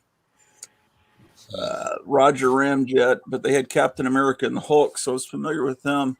But the newsstand at the on the local army base in Germany had all the comics, not on spinner racks, but all laid out like magazines. But I was fascinated by Famous Monsters of Filmland, and then I Cracked and Mad. These, but I would always have to ask permission from my mom to buy something, and the Harvey comics interested me, but I got into the horror comics, and so I started buying. By second, that's kindergarten, first grade. I remember buying the second issue of Ghosts, and I was starting to buy Ghosts, the DC horror comic, and I remember the first. Oh, I got the Three Musketeers, which was a reprint of 50s comics. I love that. And the first comic I actually bought on my own was DC Laurel and Hardy comic. I remember that they were on a ship, but I don't have that anymore. And I remember I had the first DC Tarzan, and but I think the first comic I ever owned was Choo Choo Charlie. It was a gold key. I've got several copies of it now. That he was a little kid on a train that advertised good and plenty candy. And in second grade, I was starting to get more monster magazines. By then, we were living in Hampton, Virginia, and but I was buying Tomb of Dracula and Werewolf by Night and Ghost Rider, and so I got an issue of because I got the first Ghost Rider, and I got I think the first Spider-Man comic I got was just because he was teamed up with Ghost Rider. But I wasn't really going after the superhero comics until I got the Marvel Treasury Edition #2 with all the giant size reprints of Jack Kirby, Stan Lee, Fantastic Four stuff. So I read that and was amazed. And then I had a few superhero comics that had been bought for me that I wasn't that interested in. I went back and read those, and then that just opened up this whole new world in third and fourth grade, where I joined the Marvel fan club FOOM, and but I was really getting into Mad and horror, monster magazines, and music. So it was just kind of a big awakening in third and fourth grade, music and all kinds of culture all together. So that would have been like 73 to 75. And then the Atlas Seaboard Comics came along, and I thought, well, I'm in on the ground floor of a new wave, a new big comic company. I missed the original one, and several years before I was born, when Marvel, had the big. I thought this is it. They only lasted 3 or 4 issues. So and so comics were fun. Then the UPC code came along, and then the covers weren't as interesting. Something about, but I kept. I don't know. By the mid, at a certain point, they just started. The art wasn't as good, and Marvel went real. They started getting all these licenses, and they were doing all these and toy. I don't know. I was just distracted, so I always have visited comic shops like once a week looking for good stuff, but then I started getting distracted from the superhero stuff and getting stuff like Hate and the Betty Pages and stuff like that, and but I'd always be there, when something big came along, like Alex Ross's Marvels series and Kingdom Come, and just I was aware when good stuff happened for the most part, but I don't know.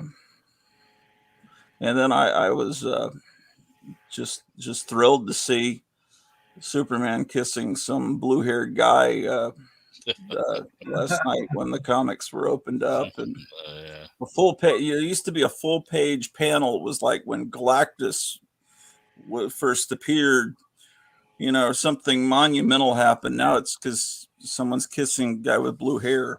Pink. Yeah. Pink. Oh, sorry. Well, it's just.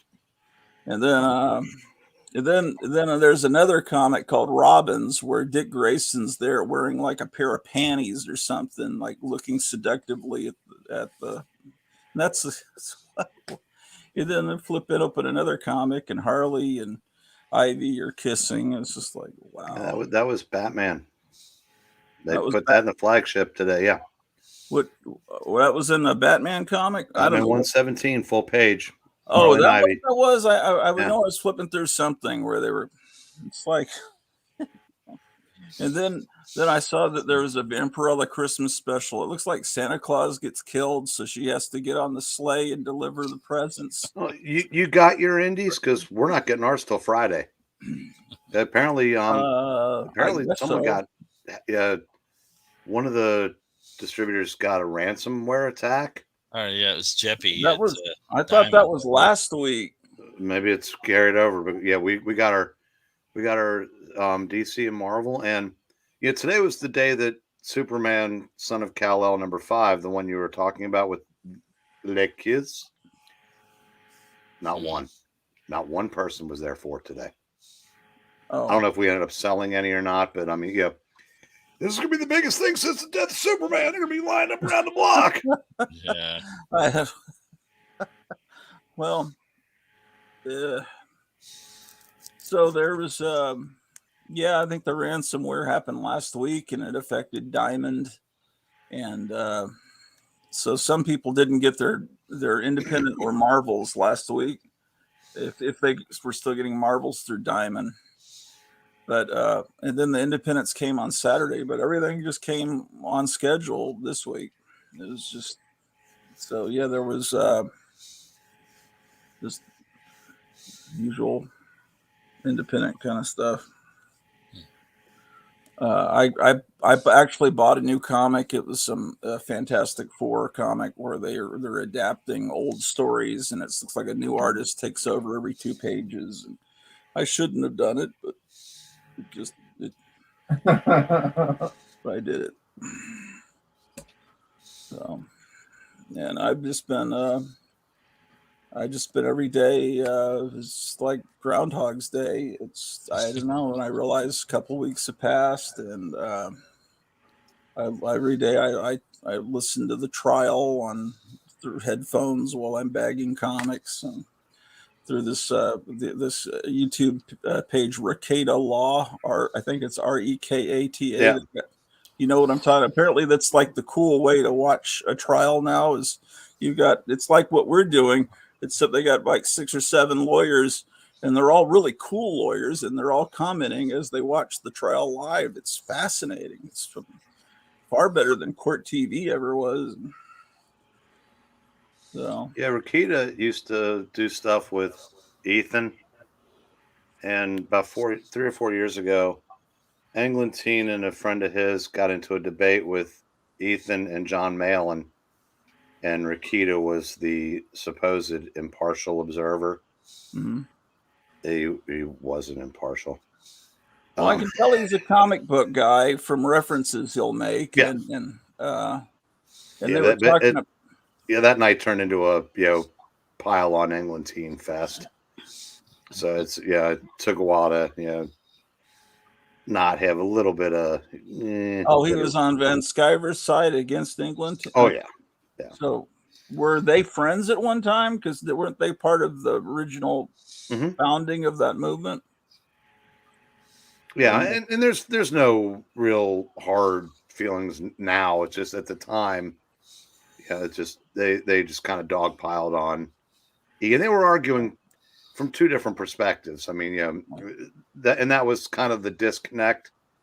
Yeah, he was approaching it as a fan, and Ethan was approaching it as a professional, and they just saw things fundamentally different. Yeah. While actually, there was common ground there, but they kind of let their emotions get the best of them that night, and it was. Well, yeah, I'd never heard of Rekata before a week ago, but it's fun. It's interesting. It helps the hours pass by.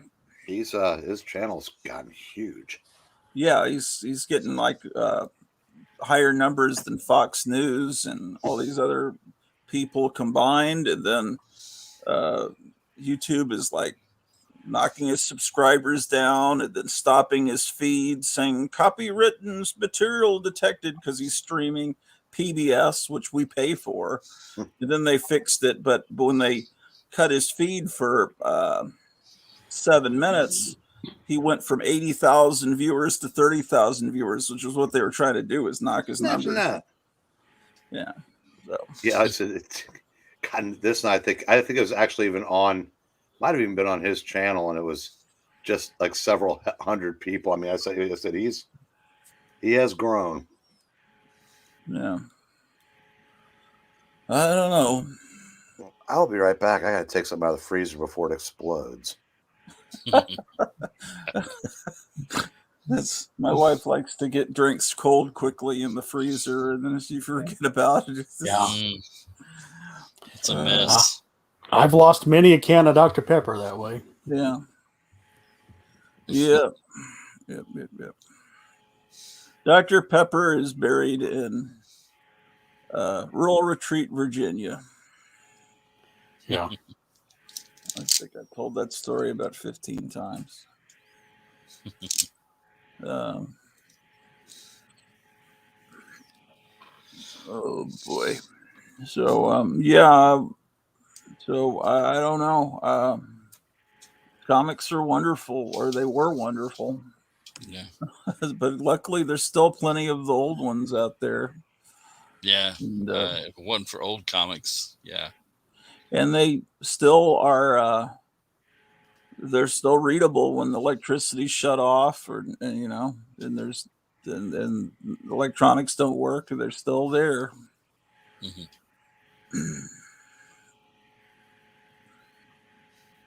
Yeah, we were talking about the old days and stuff, and I was remembering when I was a kid getting in my Uncle Woodrow's pickup truck. We would pile in the back of the pickup truck, which is totally unsafe, right? But right, they didn't care back then. I mean, we'd be like 5 or 6 kids in the back of the pickup truck, and we'd have sticks and stuff rubbing on the tire while he's running up the road and everything. Yeah. He would take us down to the local store, and we lived kind of out in the country a little bit. And there was actually a magazine rack in there, and there were some comics in there sometimes. And I could take 50 cents and have a wonderful day.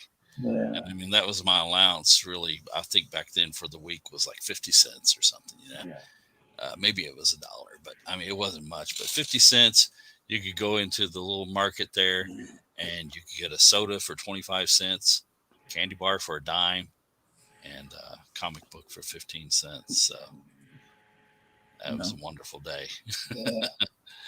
And you just can't beat that and stuff these days. And if you're with your family, if you have with your cousins and stuff, everybody will get different books.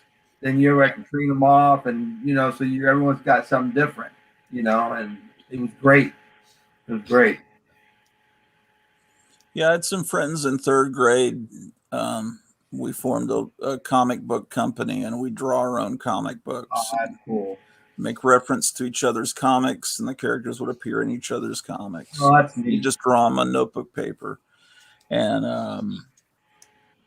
I guess when I was in 6th grade is when I got the first Overstreet Price Guide, the one with the Will Eisner cover that I think, Jambo, you showed last week. Yeah, I think number 7, I believe. So I poured over that, and I was just thinking earlier, it's so wonderful when collecting comics, it was just so easy. The only thing that was complicated was Classics Illustrated in 4-color. You'd have to that was the only thing. There wasn't 15 different covers. Yeah. Look up Spider-Man #1. You don't have to scroll through 5 pages, and each page has 50 different Spider-Man #1s.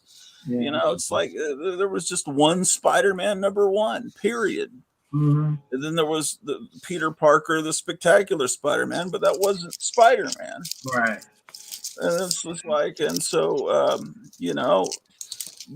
the Uncanny X-Men every issue didn't say the Uncanny, but you knew it was X-Men because there was only one X-Men. But I realize now, around someone who's 22, that things get misfiled because there are issues that just say X-Men. before it's like, oh well, that must be over here. Well, no, it's because they didn't always put uncanny on it because it was just superfluous. But then X-Men turned into Richie Rich with 50 different titles. Go ahead, Eric. Oh, cool. I'm just going through what it said. Yeah, Richie Rich said. Hey. Yeah, I just grabbed one of these boxes. I was kind of looking through them and seeing if there's anything worth getting excited about. And how about an Andy Panda? Yeah. Yeah. It's missing a back cover and probably half of the innards, but God, there's just no rhyme or reason to this box here. Here's A Day in the Life of Tommy Trent. And I know that because there's no title on the cover. You brought this home from work? Yeah, we stopped by the owner's place, and after after wasting our time trying to buy a collection of crap, and so we stopped by and picked up some stuff for me to work on. Here's here's ooh boy, look at the back of this. Yeesh. Yeah. Perfectly good Donald Duck. But that's still in better shape than the other one that's literally fell apart in my hand. Good day in the morning. Boy, there's some beat up shit in this. Wow. The camera's still on me. There's a Master of Kung Fu. I can tell that. I think all the pages are there. Beat up Green Lantern, Green Arrow. Marvel previews from 2003. Oh, wow. Nice. Here's an 80-page giant, just missing the front and back cover. Wow. It'll be fun reading. Yeah. There's a Justice League. Chip and Dale. Let's see. Holy shit. What year is what's left of this? Wow.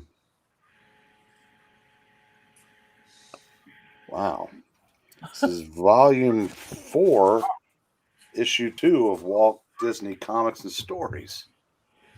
Looks 50s. It might even be the 40s because it's about 128 pages. Yeah, it looks like it had one staple in the middle there. Yeah, there's not much left, and I think the where it says what year it is gone, but it's got. Let's see. This might be 1943. That's why one staple. Makes sense. Yeah. Wow. In the war, they just put one staple on some comics. Oh. Keep looking, Eric. There might be that Amazing Fantasy 15, the junked out version of that in there. Unfortunately, I don't think I'm going to get that lucky, but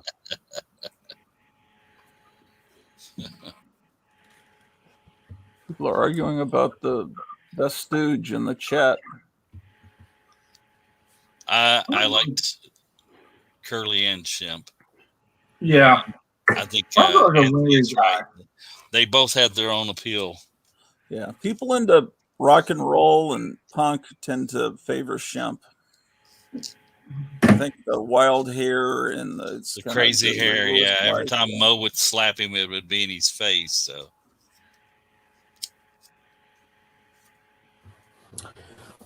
well, guys, I'd like to show you some Weird War tales. If my mouse, I had trouble with my mouse earlier. There we go. Oh, that's a great one.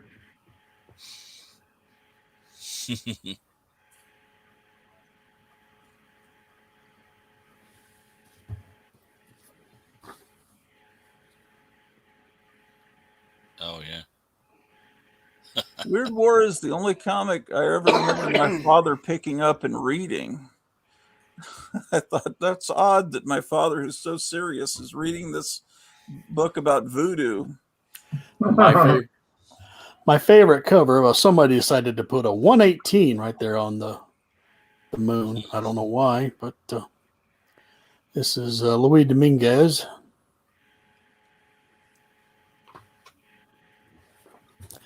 And I love this bloodhound. They're going to find this guy. There they are. Yeah, he's in trouble. Here's a bayonet attack. Oh, wow. I've never seen that cover. And to top it off, Flintstones. Ah, The man called Flintstone. I've always loved the design of that character on the left. Almost did a painting of her once. Was she the one that was far too important to be captured?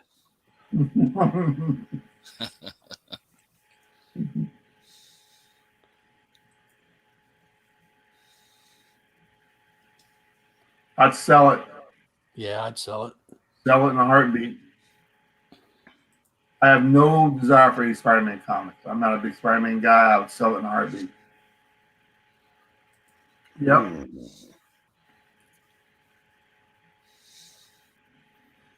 That's a good Yeah, question. I think I would sell it and buy my Fantastic Four #1. It's my back. mouse. It's my What mouse, is Amazing Jackson. Fantasy going for now? Oh yeah, Well, it's crazy. It broke the record for highest selling comic of all time about 6 months ago. They got 3.9. Yeah, there's a 9.6. I Yeah, think it passed Action for. Yeah. And then I remember in the old days, Marvel Mystery #1 was the biggest deal. But I guess those are both far distant days. It's weird knowing that I owned a copy of the book that is sold for more than any comic book ever. And what kind of shape was it in? It was missing half of a non-story page, but if you didn't look in there, it looked like about a 4. Wow. And this was 15, 16 years ago when I bought it. It's what I told you about, where Paul worked out the math so that it came to $999.99. So I could say I didn't spend $1,000. Mm-hmm. And that copy, when I sold it about 5 years or however many years later, I got 2,000 something for it. But now that same book is probably 20 or 30,000 easy. Yeah.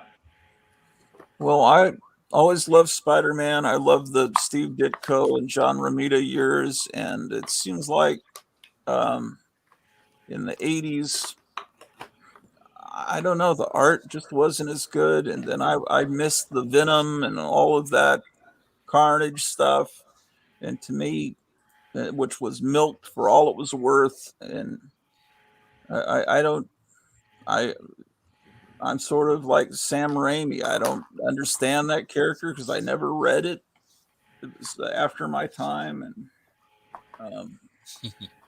Well, it's funny that a large segment of Venom fans don't realize that he was once Spider-Man's costume. Mm-hmm. I mean, it's been so many years now that does Venom have the white spider in the movies on its chest? I don't know. I haven't seen the movies. Yeah, they don't look very good. And there was a Spider-Man trailer released last night for the movie coming out in a month. Did any of you see that? I seen the first one with Doctor Strange, yeah, and that was about a month ago, I guess. Well, this one shows all the villains basically.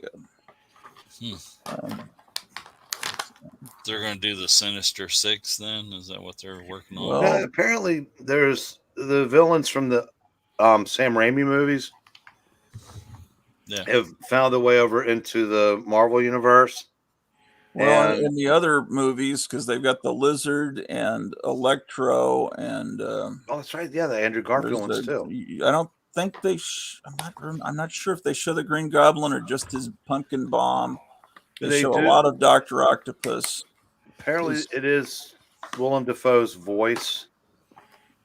I guess it wouldn't have to be him in the suit because I'm sure he's getting a little long in the tooth for that. Well, they've de-aged. They've used the computer technology to de-age Dr. Octopus. So, and this trailer is basically Doctor Strange telling Peter Parker and Mary Jane and the guy that's supposed to be Ned Leeds that they've got to go out like a Scooby-Doo crew and round up all of these villains that are escaping into their universe, because apparently they're all characters that Spider-Man killed, and I guess they've escaped into their universe right before they were killed or something. I don't know. It's Doctor Strange is portrayed as kind of goofy. That's one I'll see. I haven't seen Master of Kung Fu or the Eternals, but I'll see a Spider-Man movie. That'll get me into a theater.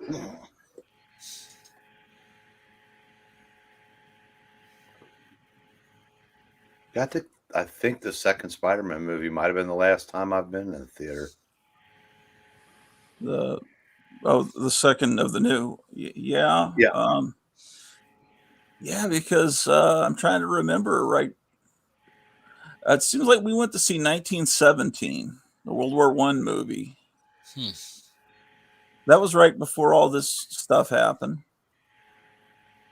Oh, I think my wife wanted to see that Harley Quinn movie that was terrible, but that could have been the last time I was in a theater to see Birds of Prey. Oh, I went from the first Michael Keaton Batman to the first Avengers without setting foot in a theater. It was the Cal Ripken streak of not going to movies. Then I only broke that streak because I had a young nephew, and I would take him to the superhero movies, and then he outgrew them. I didn't, but he did. I guess the last one I seen was Endgame. The last time I was in a theater. Yeah. I was kind of disappointed with that one too.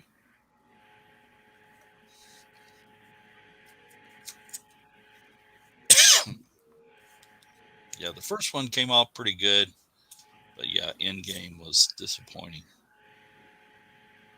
Yeah, I'm trying to remember. Right? Endgame was the last Avengers movie? Yeah, it was in two parts. Okay, yeah.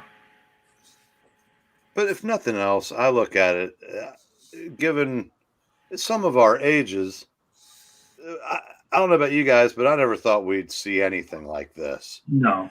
So I'm not a harsh critic of superhero movies because I recognize, unfortunately, they cost us our hobby, but we got a lot of great years out of that hobby, and we're still getting them, just not every Wednesday. Right. So I'm just, like I said, I'm stupefied with some of the stuff that they can do now. And I'm with you, Eric. I mean, I look at if someone would told me my 12-year-old self that Iron Man was going to be as awesome as it was, I wouldn't have believed it.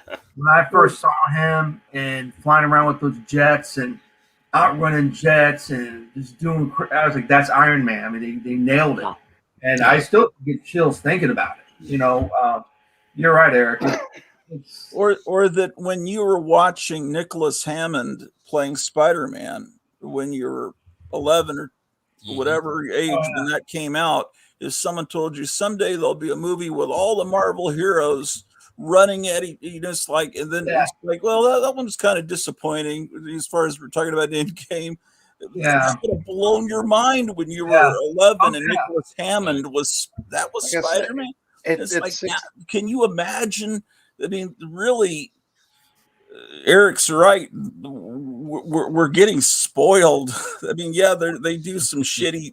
Some of them are really crappy, but even the crappy ones are so far even like say Captain Marvel, the girl Captain Marvel, not the Shazam movie. Yeah, it is so far above what they gave us. And the Hulk show was fun, but it wasn't the Hulk. It was the Fugitive. Yeah, I said it, and I remember at age 16, seeing Spider-Man. You will believe a man can climb a rope. Yeah. And you're a few years older. Yeah, 16. Yeah, but then when the first Spider-Man, the Tobey Maguire movie came out, and they did the protracted web swinging scene. Yeah. I mean, I just watched that slack jawed. Yeah. And the second Spider-Man movie was amazing, incredible. The second X-Men movie was the Days of Future Past. The scene with Quicksilver. It's like there have been so many. The first They're all Wonder great, Woman movie, you know, and the effects are great, and you know, it's great seeing the characters and everything like that. I always enjoy that, but the only part that bothers me is when they butcher a character. They change the origin, or they do something to the character that wasn't in the comics, you know, and I'm like, why? It's unnecessary. The stories have held up for all these years. Exactly. Why change it, you know? And along with what Jambo's saying, that I don't like when they make fun of the original source. That bugs me. Like that's in the new Spider-Man trailer because that stands out to me. It's just so cringy that when Wolverine made fun, he's like, "You're tell me you're gonna be wearing yellow and black outfit," something like that. He made fun of it. I'm like, dude, this is not. You know, you're right. Jack Kirby got it right. You're right. You guys got it right, and Kirby and Lee didn't know what they were doing. Well, that's what was done in last night's Spider-Man trailer, because you've got the Spider-Man and his two friends, and they're talking to Otto Octavius, who apparently is the main villain that they interact with. And he says, "My name is Otto Octavius," and they say, "You're kidding." And Peter Parker says, "You're kidding, right? You're kidding. That's not your name." They're making fun of his name is kind of silly. And he's like, "Well, what do you?" Because anyway, so apparently Dr. Octopus is fighting Spider-Man on a bridge and rips off his mask. Says, "You're not Peter Parker." And so apparently, since he's intelligent, he's able to kind of like Spock in the mirror. You know, the mirror. He's able to interact with the good and bad people because he's smart. Yeah. I think that's that's what I'm interpreting is happening in this new Spider-Man movie. To be fair, I'm pretty sure that I'm sure somebody made a wisecracker too about Otto Octavius's name in the comics too. Yeah, probably, but you know, because Marvel, I mean, they do take cheap shots at him, but I don't think it's really done all that maliciously, at least not yet. Now, I'm not sure going forward, because they're definitely catering to a somewhat different audience than the masses they wanted to appeal to while they built the war chest that they are now spending to maybe change hearts and minds. Yeah, but it probably won't work, and they'll probably be they'll probably go back to what they were doing. I mean, it was stupid to kill off the main character. That all depends on where we go as a society. If we continue in the direction we're going, it won't matter, because that will be the only option. But if we fight back and maybe reverse course a little bit, then maybe they will go, and maybe we need to maybe the rubber band's being stretched to the point where it's about to snap back like big time. I think if you were a kid, huh? I think it has snapped. People. I mean, there are so many people watching that Rekieta Law, and they're all very clear how they feel about that case, and it's hundreds, over 100,000 people watching today, and there was nothing. Well, actually, there were some interesting things happening in the court. They tried to go for a mistrial, but Yeah, things are being pushed so far that it's yeah. Well, like I said, if they find this kid guilty, so that the mob doesn't burn the city down, then I think that will be the absolute breaking point. The jury can hear the people outside. They were I know. actually in the hallway Mhm. outside the court. They didn't. They got into the courthouse yelling. They can hear this. They know that. I think they are going to find him guilty, because I don't think they don't want to be doxxed. They don't want to have their houses burned down. And these psychos will do that, and that's a shame. But And I said it's all got to these stop. all these superhero movies, the Punisher, and he's kind of like this little Peter Parker guy, but it's kind of like all you see the new Batman trailer, and he's like destroying someone's face. It's like it's the same. What is really the difference between? I don't know. Well, yeah, we'll see. But it's what country can we move to? Well, as a former president said, if we lose our freedoms, the world loses their freedoms. Yeah. So that I don't think there is one. Well, when you hear Putin giving a speech talking about what's going on in the United States right now is what happened in our country back a few decades ago, and it's really horrible. All this he goes back to, he mentions everything that's happening. It's like he really knows what's going on, and you wonder, well, how much is really true what we're hearing about him? Oh well.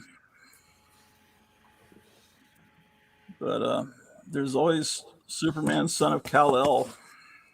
It's a fun book to read. Yeah, I saw a picture of an upcoming issue where he's got a face diaper on. Oh yeah, I saw that's in the current issue. I was pointing that out. Why does Superman have to wear that? What's he wearing? A COVID mask. Yeah, the face diaper. That's what you call them. What? Why would Superman wear that?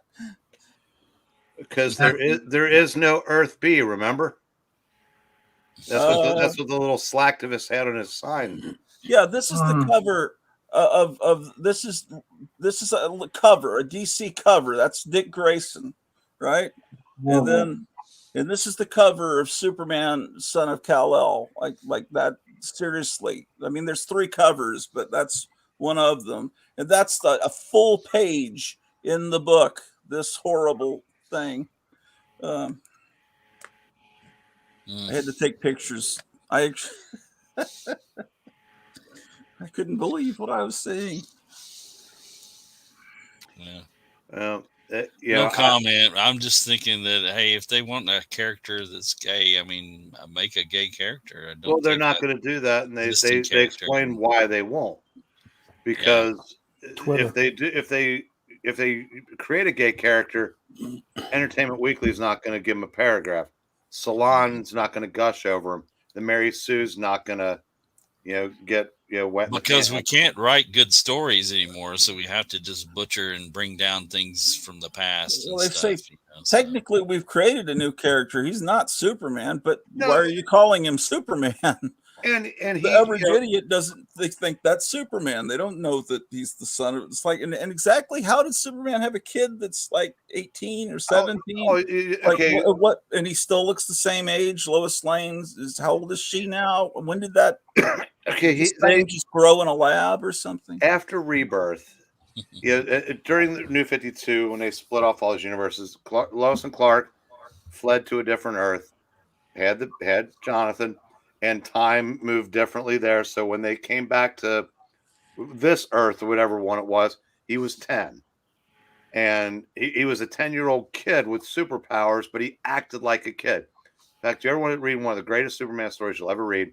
2 parts, Superman 27 and 28 during the Tomasi run. It's called Declaration. The Kents go on a family vacation. if you don't almost get a tear, you have no soul. It's that good. Then Brian Michael Bendis comes along, and DC says, "Oh, you want us to kick Dan Jurgens off of Action and Tomasi off of Superman, and give them both to you? Sure."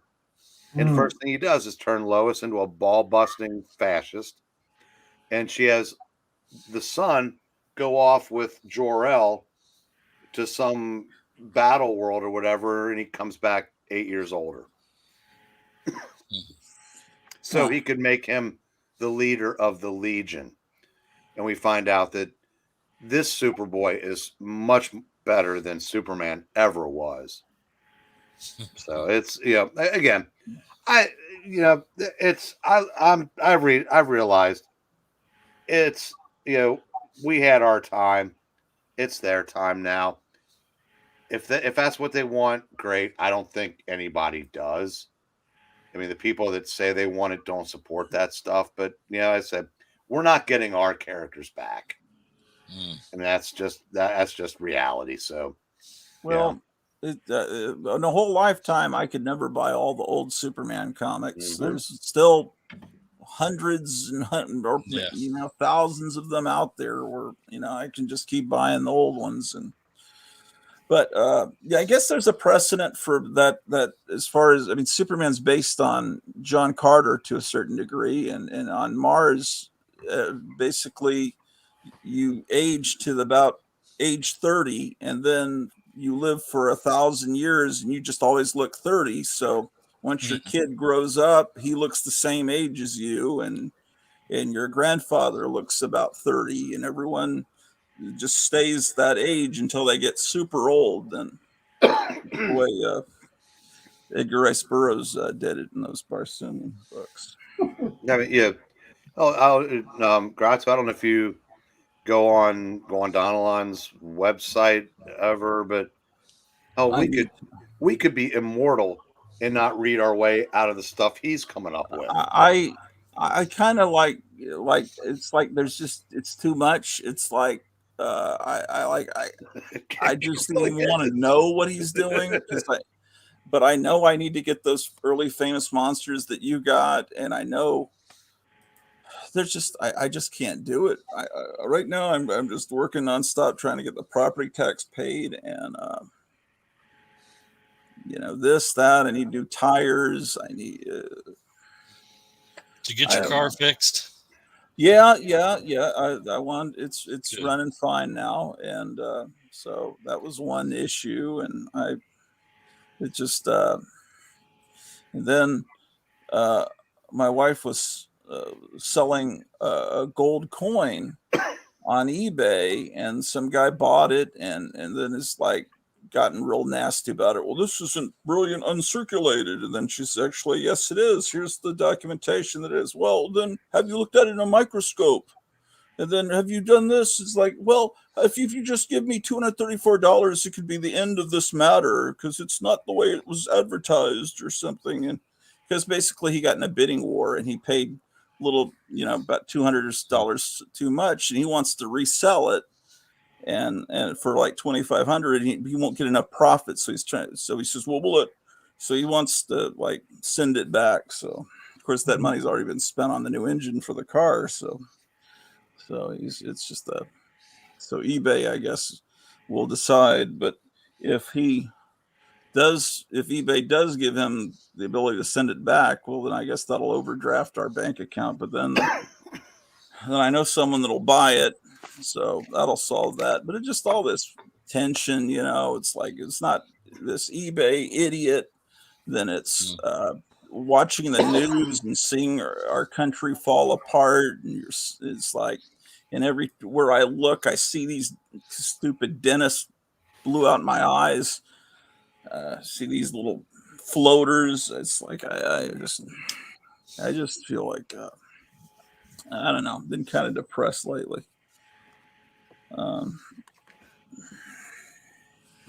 Well, if it makes you feel any better, so yeah, Sid, I will see your engine. Well, I can't match that, but did have a roof leak, a tax bill, and I've got a guy coming over to probably replace my hot water heater tomorrow. I know I'm missing one. 4 things happened basically on top of each other. Well, how And bad that's was the serious. roof leak? Because that's a nightmare. That ended up being 500. So that fortunately, one of the advantages of having a brother that everybody knows and loves, made a lot of connections over the years. So I got a guy. The guy that's coming over tomorrow, he is the friend of someone who's a customer of ours. When my mom was ill, she wanted a new toilet. So he came over, put the new one in, took the one from downstairs, put it upstairs, and brought the one from upstairs down, put it in the garage. Wouldn't take a penny. Huh. Wow. And so he's a friend of that guy. So I said, I got a guy. So it's nothing was ruined by the yeah. roof Hopefully, leak. it wasn't leaking on any comics or anything. Yeah. no. The only thing I'm worried about is I said, if this happened a couple times through the years, same place, and I'm just wondering, I don't know if there's any mold or anything up there, but yeah. And I have I've got an appointment. As I said, I was in the ER last week. I've got an appointment next week. So I said, yeah, my November, now I think about it, my November's kind of sucked. And there's no fossils next Wednesday. I mean, what am I going to do if they let me out of the hospital? I thought I was doing it, but that's all right. Hey, I'm in if you are. I don't know. I heard earlier there wasn't a show. I thought I was doing it, but no, you must be hearing it wrong. There's no show over here, but you're more than welcome to do whatever. I heard Paulo say there's no show next week. I said, I guess everyone's decided not to do it. If I did it, it would have to start late. Is the problem? I did hear back from Scott Harris King. Oh, good. And he said he could. Well, obviously he couldn't make it tonight, but he said he could make it next week. So I'll let him know that we're doing it on Gratu's channel. If that's too late for him, that we'll be back on yours in 2 weeks. I desperately need a couple of weeks off. I've been really kind of running pretty ragged and thin lately. Yeah. So to top it all off, we've had some. You mentioned plumbing earlier, Eric.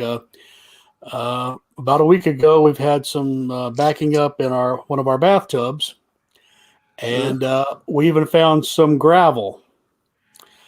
So we have busted a pipe, and it's got dirt and gravel in the ground. So for the last 2 days, I've had plumbers coming and going, and they've had to replace my entire sewer pipe underneath the house. Ooh. And they say it rotted. And for apparently over a year, we have been leaking things under the house and didn't know it. So I've just had to spend $5,000, which I didn't have. But we're exhausted. And next week's coming up Thanksgiving, so I just need a couple of Wednesdays where I can just come home and sleep. But I'm sure after about a couple of weeks we'll be full of vim and vigor, as they say. But Gratu, if you could do something, that'd be swell.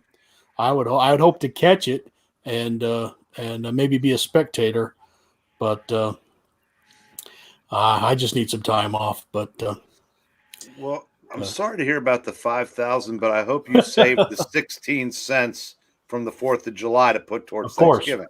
That's how we're still getting by. All right, that's. Yeah, because now they've helped us get our groceries prices down low for Thanksgiving. Yeah, and the price of gas, they're closing another pipeline. They're doing a little test to see if they can close another pipeline. The best one I heard was, if the Rittenhouse verdict goes wrong and the rioters start, busting into stores, joke's going to be on them because the shelves are empty. Yeah. Yeah. That's about the truth. They're getting more and more bare and sparse when you go into the stores. Yeah, I started seeing it, really noticing it the other night when I was in there. It's certain things. I was looking at freezers today, as a matter of fact. I hear you can't get those now. They have them, but they're very proud of them, at least at Lowe's here in my state. Oh. Well, my wife sent me a screenshot. I'm trying to find it, but on Amazon, someone was selling a single roll of paper towels for $38, an astronomical amount of shipping. And I said, well, I saw plenty of paper toweling at the Kroger last night, but maybe someone's got a memo on what's about to happen. Hmm. I don't know if I can find it. They were limited edition towels. Yeah. I think that was Vampirella on that Western comic he showed. I'm pretty sure that was an illustration from him. Maybe it's a soup. Maybe it's you pay $38 for the paper towels, but it can absorb all the other inflation. Yeah. Yeah. Who That'd be knows nice. what's going on? And once again, kids, if you hang out in this stream long enough, the old men will get cranky. I started cranky. And get off our lawn. Or at least mow it first. Yeah.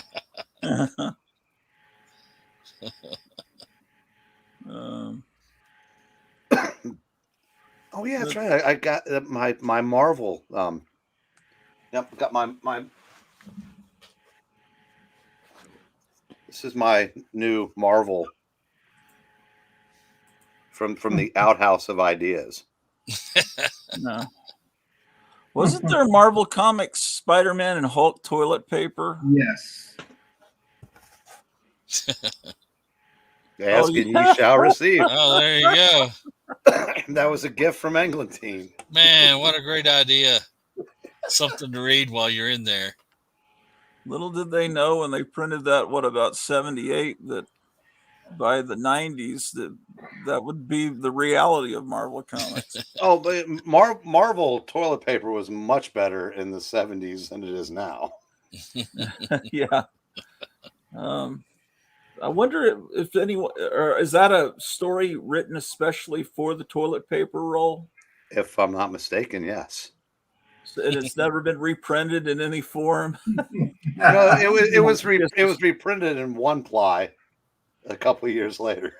Well, that would be. You guys should do that on your show, Eric. You should read the toilet paper.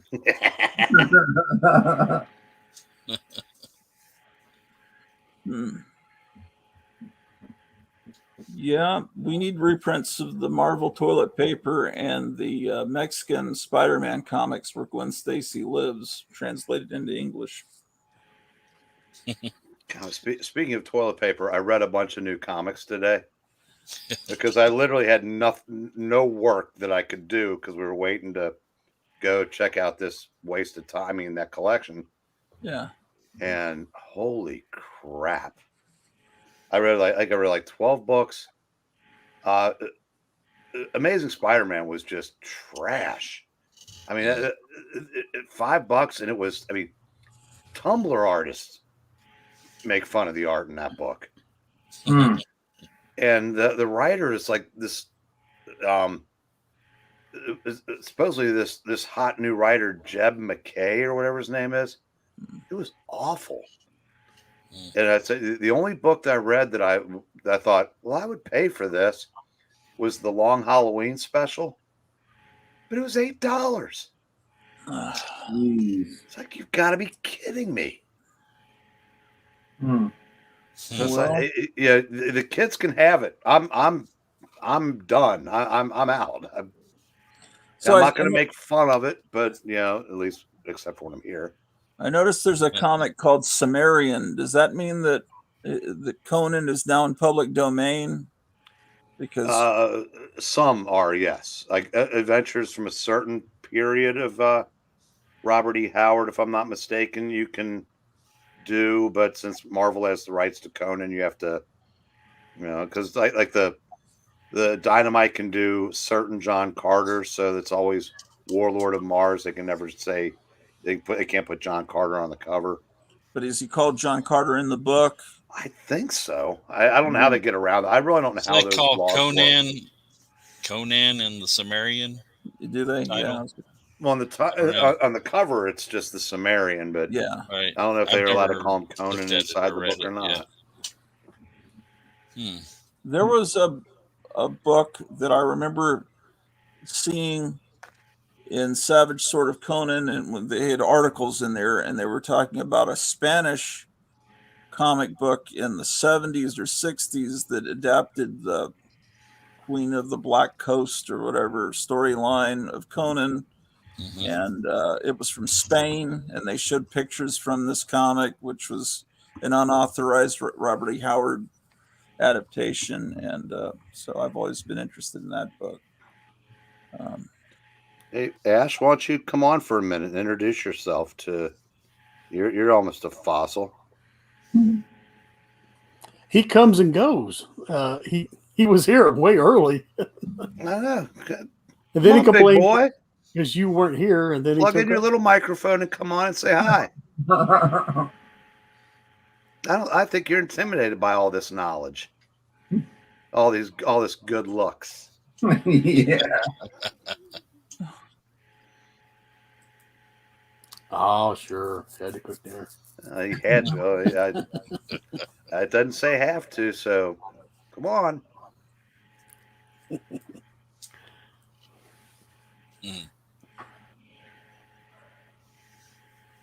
Oh, by the way, Eric, I'm glad he got a hold of you, the classic collector, because I hope he got my emails. So,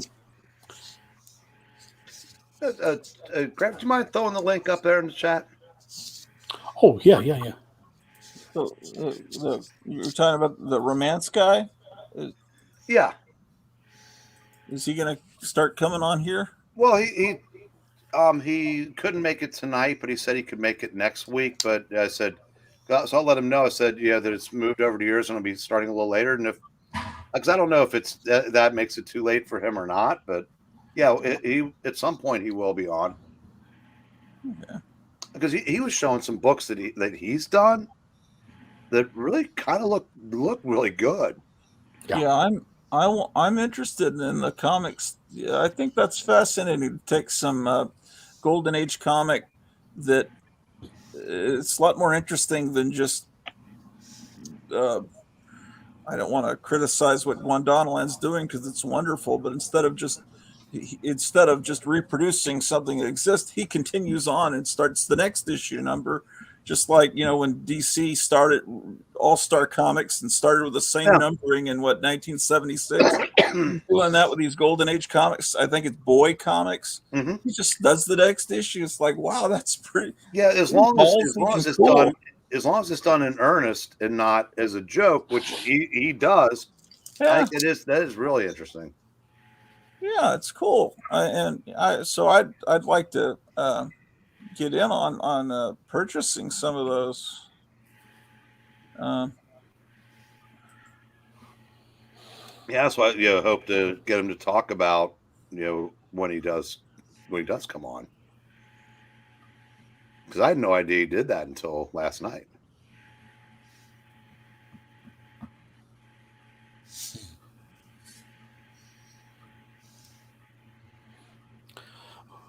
Well, I put the link there, Eric, but here in a few minutes, I'm about to crash. So he's hiding. I knew it. So has that kept you from going to work? All this plumbing problems? No, but I've come home early these last couple of days, because I thought I was getting ready to have to pay. Day one, they said, "Oh, we're gonna have to come back tomorrow." It's kind of standard, but. So they have to tunnel under your house? Yeah, well, look, I have a pretty good crawl space, so. Oh, okay. Yeah. But see, you're in a different part of the country. Here we have these slab foundations. We don't have basements, so if the pipe's under I don't know what they have to actually create a tunnel like Hogan's Heroes under the house to do this stuff. So that's one thing. I'd love to live in a part of the country where the house is elevated off the ground, or you've got a basement or something. I dreamed last night that we bought a high school that was like 4 or 5 stories tall to live in. Oh, there's Ash. Ash, welcome to the Graphic Man Show. Hey, welcome, or welcome myself. Thank you. What's up, Ash? I'm all discombobulated now. He sounds nervous. Welcome. Eric's got me all befuddled. Don't worry, kid. We Throwing got down the you back. gauntlet. Oh, it's nice to be among you, esteemed gentlemen. Yeah, no, I had to make dinner. I'm the resident chef in the house, so. And then I had to eat dinner, and Quit talking about food. I'm starving. What'd you have? I made beef stroganoff Oh, nice. tonight. Wow. Cool. Sounds good. Yeah, it's pretty tasty. Pretty tasty. I don't know if I can really talk a good comic game with you guys. I feel out of my league. Oh, I figured you showed up because we were ripping the current administration. That I can talk about. Yeah, Yep, it's Yeah, you missed the comic portion of the show.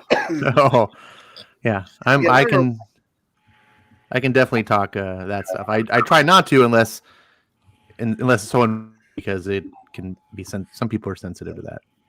Yeah, well, you wouldn't have to worry about that here. Now we are wrapping it up because we're old. But I did say that I wanted to get you on one of these. Yeah, so now every current member of the Criminal Cast has now appeared. There we go. Well, thank you. I feel honored to be a guest. What is the Criminal Cast? Criminal Cast is something we do once a month because Eric decided he likes this show better. The Ed Where Brubaker thing? it's basically a fan show about Ed Brubaker's independent works. Boy, the biggest of which is Criminal. You guys aren't former criminals? Well, I don't know about Eric. Yeah. His background check's still pending, but no, yeah, we do a fan cast. Now it's once a month, and we feature one of Ed Brubaker's independent works, which is often a criminal book because that's what he does most. But all of his stuff's all crime noir, pretty much anyway, so it all fits. And I thought Criminal Cast just rolled off the tongue, so it's a lot of fun. And Eric is the reason I became a fan of Ed Brubaker. So, and I'm just sort of there to learn. He's kind of the old hat, and we talk about it. So if anyone likes Ed Brubaker books, or you want to get into Ed Brubaker books like I do, and you just like to talk to other people who are geeking out about it, it's the last Wednesday of every month. What are we doing at 8 p.m. Pacific so that Eric can be on here first? And yeah, it's good fun. So next week, what's the book we're doing, Eric? Is that next week? Uh-huh. Yeah. Well, last Wednesday of the month. Oh, that's right. Because that's right. There's only 30 days, half November. Oh, that's right. We are doing it. Any chance we could push it back a week? No. Well, We've already pushed it a month because because the host is taking a couple weeks off, so we're moving it over to Gratouville, and we can't get started until later in the evening. oh my goodness, Now we're going to invite you on. There's always room for another. I would love to Honestly, be on, but I do the show every Wednesday. Even though, for all we know, you're a 30-year-old woman from Des Moines with a voice filter. Wow. Yeah, but Well, maybe we could do the show. The show doesn't have to be on a Wednesday night. all right. I mean, is everybody bored of their family on Thanksgiving Day by the evening? I mean, or is everyone still watching all the heartwarming Christmas story movies? Yeah, I don't know. Maybe we could do it on Thanksgiving night. I would be available Every day later is in the evening. the same to me. Yeah. I don't even know what day it is half the time. Amen, Gore Vidal. Amen to that. I 100% agree.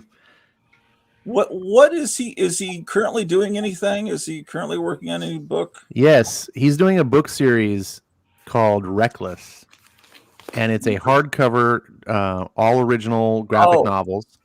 They come in hardcover. They're about, what do you say, 120 pages approximately. There's six issues worth of book comic. And he decided, because during the pandemic last year, in the heights of the pandemic, and all the shops were shut down and things like that, they couldn't do floppies. So they built it all up, and they said, let's just release this as a solid original graphic novel. And it worked out so well that he and his partner Sean Phillips were just like, yep, we're just going to do this from now on. And originally it was going to be 3 issues. The 3rd issue just came out a couple weeks ago. That's our last show, as a matter of fact, that we did, was on that issue. And I guess they got 2 more in the pipe. So it's about every 6 months they come out. So it's kind of like collecting a monthly book. And they're only $25 a piece. So for a 6-issue or hardcover book, and it's the quality of writing of Ed Brubaker, there's no reason not to get these. Yeah, Steve, I think that was our book of the year last year. That was yours, was it not, Ash? Pulp. Pulp was my book. I think Charlton held it up. Yeah. Pulp was my book of 2020. I think it was 2020. Yeah, 2020. We gave that a good slurping. Well, what is the interior art like in Pulp and in that Destroy All Monsters? It's pretty much all the same because it's all Sean Phillips. So. Oh, okay. Good. It's great, and it so fits the pulpy noir style of his writing. I wasn't really a Sean Phillips fan at first. I'm more of I come from a capes background. I like the old classic Marvel style, but I wouldn't have it any other way on these books. But that looks more like classic comic art to me than what I see when I open up these books now, where the art goes right to the edge of there's no white border around. Right. Yeah. And Ed is a student. I mean, he's a scholar of old classic comic, just the culture and the world. And in fact, that particular book, Pulp, for those that haven't read it, the main character of that book is a comic writer. And it kind of makes some hints of the old school days, that Jack Kirby came from. Because it is an old. It takes place in the 40s, Eric? I want to say late 30s. 30s. So it takes place in the golden age of comics, and he really references just kind of how it was like back then to create comics, and just sort of how writers were treated and everything. And the main character is a comic writer, but that's not all that he is. He has a background before he was a comic writer, just like Kirby did. And it's a fascinating story. I urge anyone to read it. It's great. The Hollywood one I really liked. Yeah, that was great too. What was that one? Bad Weekend? No. Fade Out. The Fade Out. Yeah, Fade Out. That was so good. That's the first time I read anything by him, and it was Sean Phillips, and it was phenomenal. Fade Out's really good. It takes place in late 40s, early 50s Hollywood. Yes. About the starlets and the stars and how they try to keep everything undercover, how things are done in the background, the seedy life some of them have, some of them don't have. I mean, it's phenomenal. Fade Out. Yeah, it was really good. Yeah, that's absolutely great. We broke that up into 3 parts and did 3 episodes of Criminal Cast on that alone. Yeah, that was a huge one, but it was great. I have not read anything by Brubaker since really becoming a fan that was less than great. Like every time, there's some books that are better than others, but Eric has this saying that I've adopted. He's like, my favorite Ed Brubaker book is the last one I read. And he's never been turned into movies. He's done some stuff. He was the chief writer on that show Westworld for HBO for the first season. Oh, was he? Okay. So he does some Hollywood stuff, but I honestly think from reading some of his afterwards and his books and things that his heart really does lie in the world of comics and so forth. He's not one of those people that's just looking for an exit to get a movie deal. I think he really does love what he does. He does. He is the showrunner or consultant for a Amazon show called Two old to die young. And I watched the first episode, and it didn't do anything for me. It was just too slow. So yeah, but so I don't know how much his involvement is, but like I said, as a comic book writer, though, he's peerless at the moment.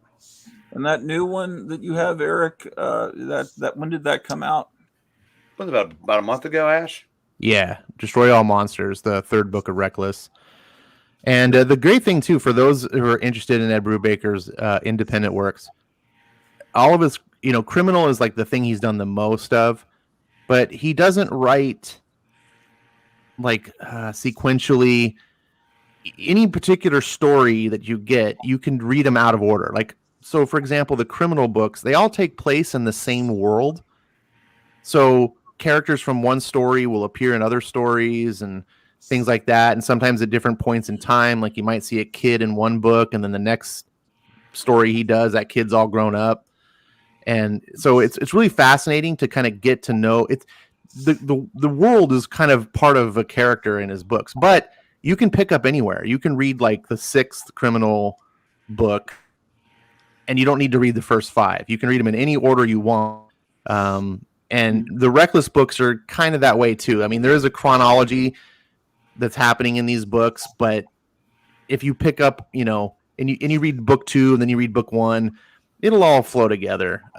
They really are self-contained, and that makes it really approachable, I think. Sounds like Robert E. Howard with his Conan stories that were told out of originally published at different points in Conan's life. It wasn't really told in order. Right. Yeah. So cool. Good analogy. So that's I've seen his work in comics, but I've never read any of his graphic novels. That one is that character in is it called Destroy All Monsters? Yeah. That's the subtitle. Reckless is the series. So the first book was just called Reckless. Then the second book was, what was that called, Eric? I've got it upstairs. I forgot. That Old man. look like Donald Trump throughout the whole book, or just on the cover? No, he actually looks. I think of him more as like a young Robert Redford. Oh, okay. That the Reckless books take place all in the 80s in L.A. So it has a lot of that sort of Southern California 80s flavor, and it that in the Reckless books, it is the same character. Ethan Reckless is his name in every book, whereas in Criminal, the lead character may be someone completely different from story to story. But Reckless, it's kind of like a Jack Reacher story. In fact, I think, yeah, if people who like things like Jack Reacher, Gore Vidal said he's like the Elmore Leonard of comics. So if you like movies like L.A. Confidential, then Ed that's kind of what you're going to get with Ed Brubaker. It's very much that crime noir type of story, and he nails it. Like, man, he just gets the 80s right. Every era that he writes in, he just nails. Yeah. Yeah, I forgot. Yeah, Gore. When that was brought up, I was thinking in terms of his independent stuff. Yeah, Winter Soldier. That's pretty big adaptation. And that's one of the best of the Marvel movies that was adapted from his run. It's also the best Marvel comic run of the 21st century.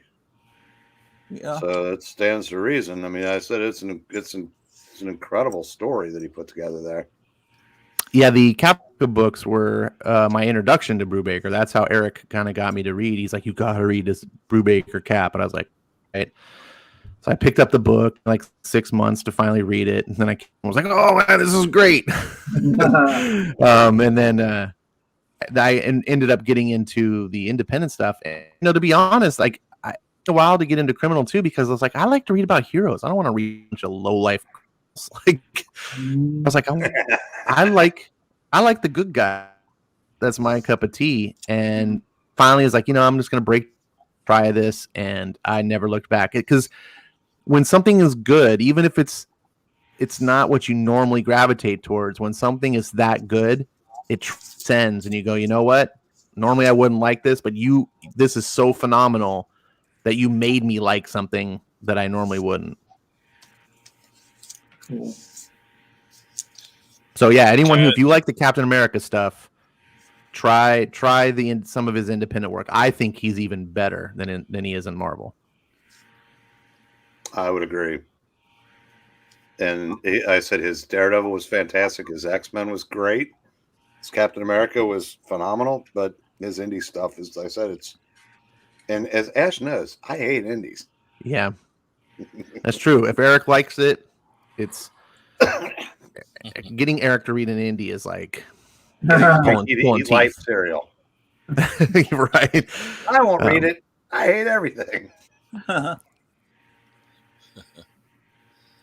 Guys, I'm gonna jump off. I've got a really early day tomorrow morning, so I want to say thank you to you guys, and always enjoy being on Wednesday nights with you. Thank you for showing us all those great things, Jambo. Thanks, Jambo.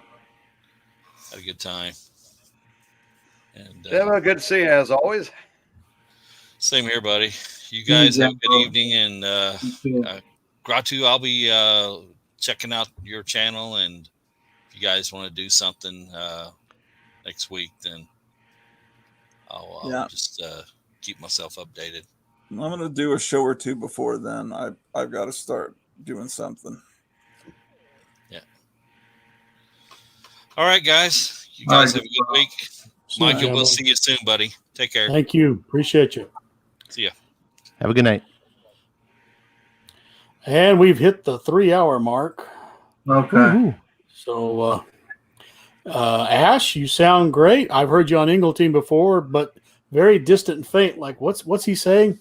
So, whatever you're doing, your microphone is working like a charm tonight. Yeah, fantastic. I was having some microphone problems, and it all sounded good on my end. So it took a while to figure out because people weren't really telling me. So finally, I was like, "Oh!" And then, yeah. So I've worked it out, and I'm glad. Thank you for the feedback because I wouldn't know.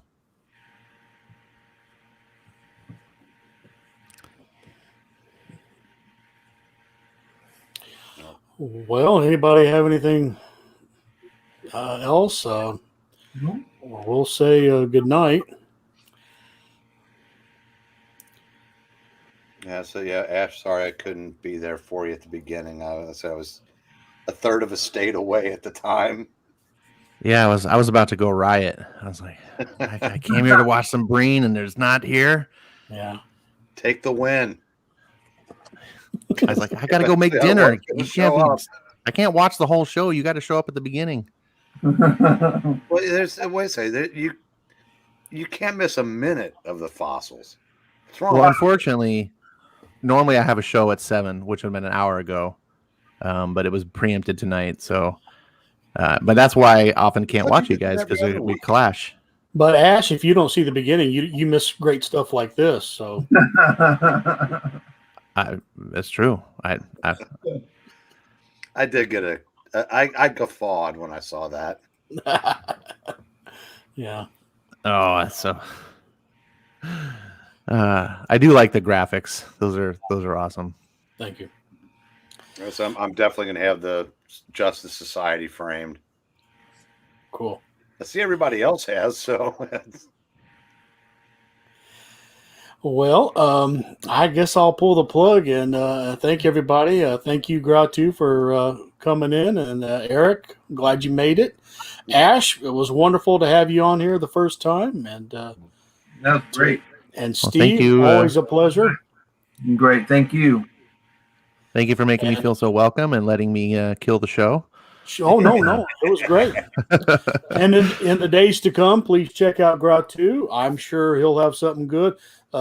He does great little commercials too. He'll be letting you know what he's got coming up in the days to come. So there'll always be good stuff to watch on the internet. So if that's all, I will say happy drawing, and we'll see y'all later. Good night, kids. Yeah, good night.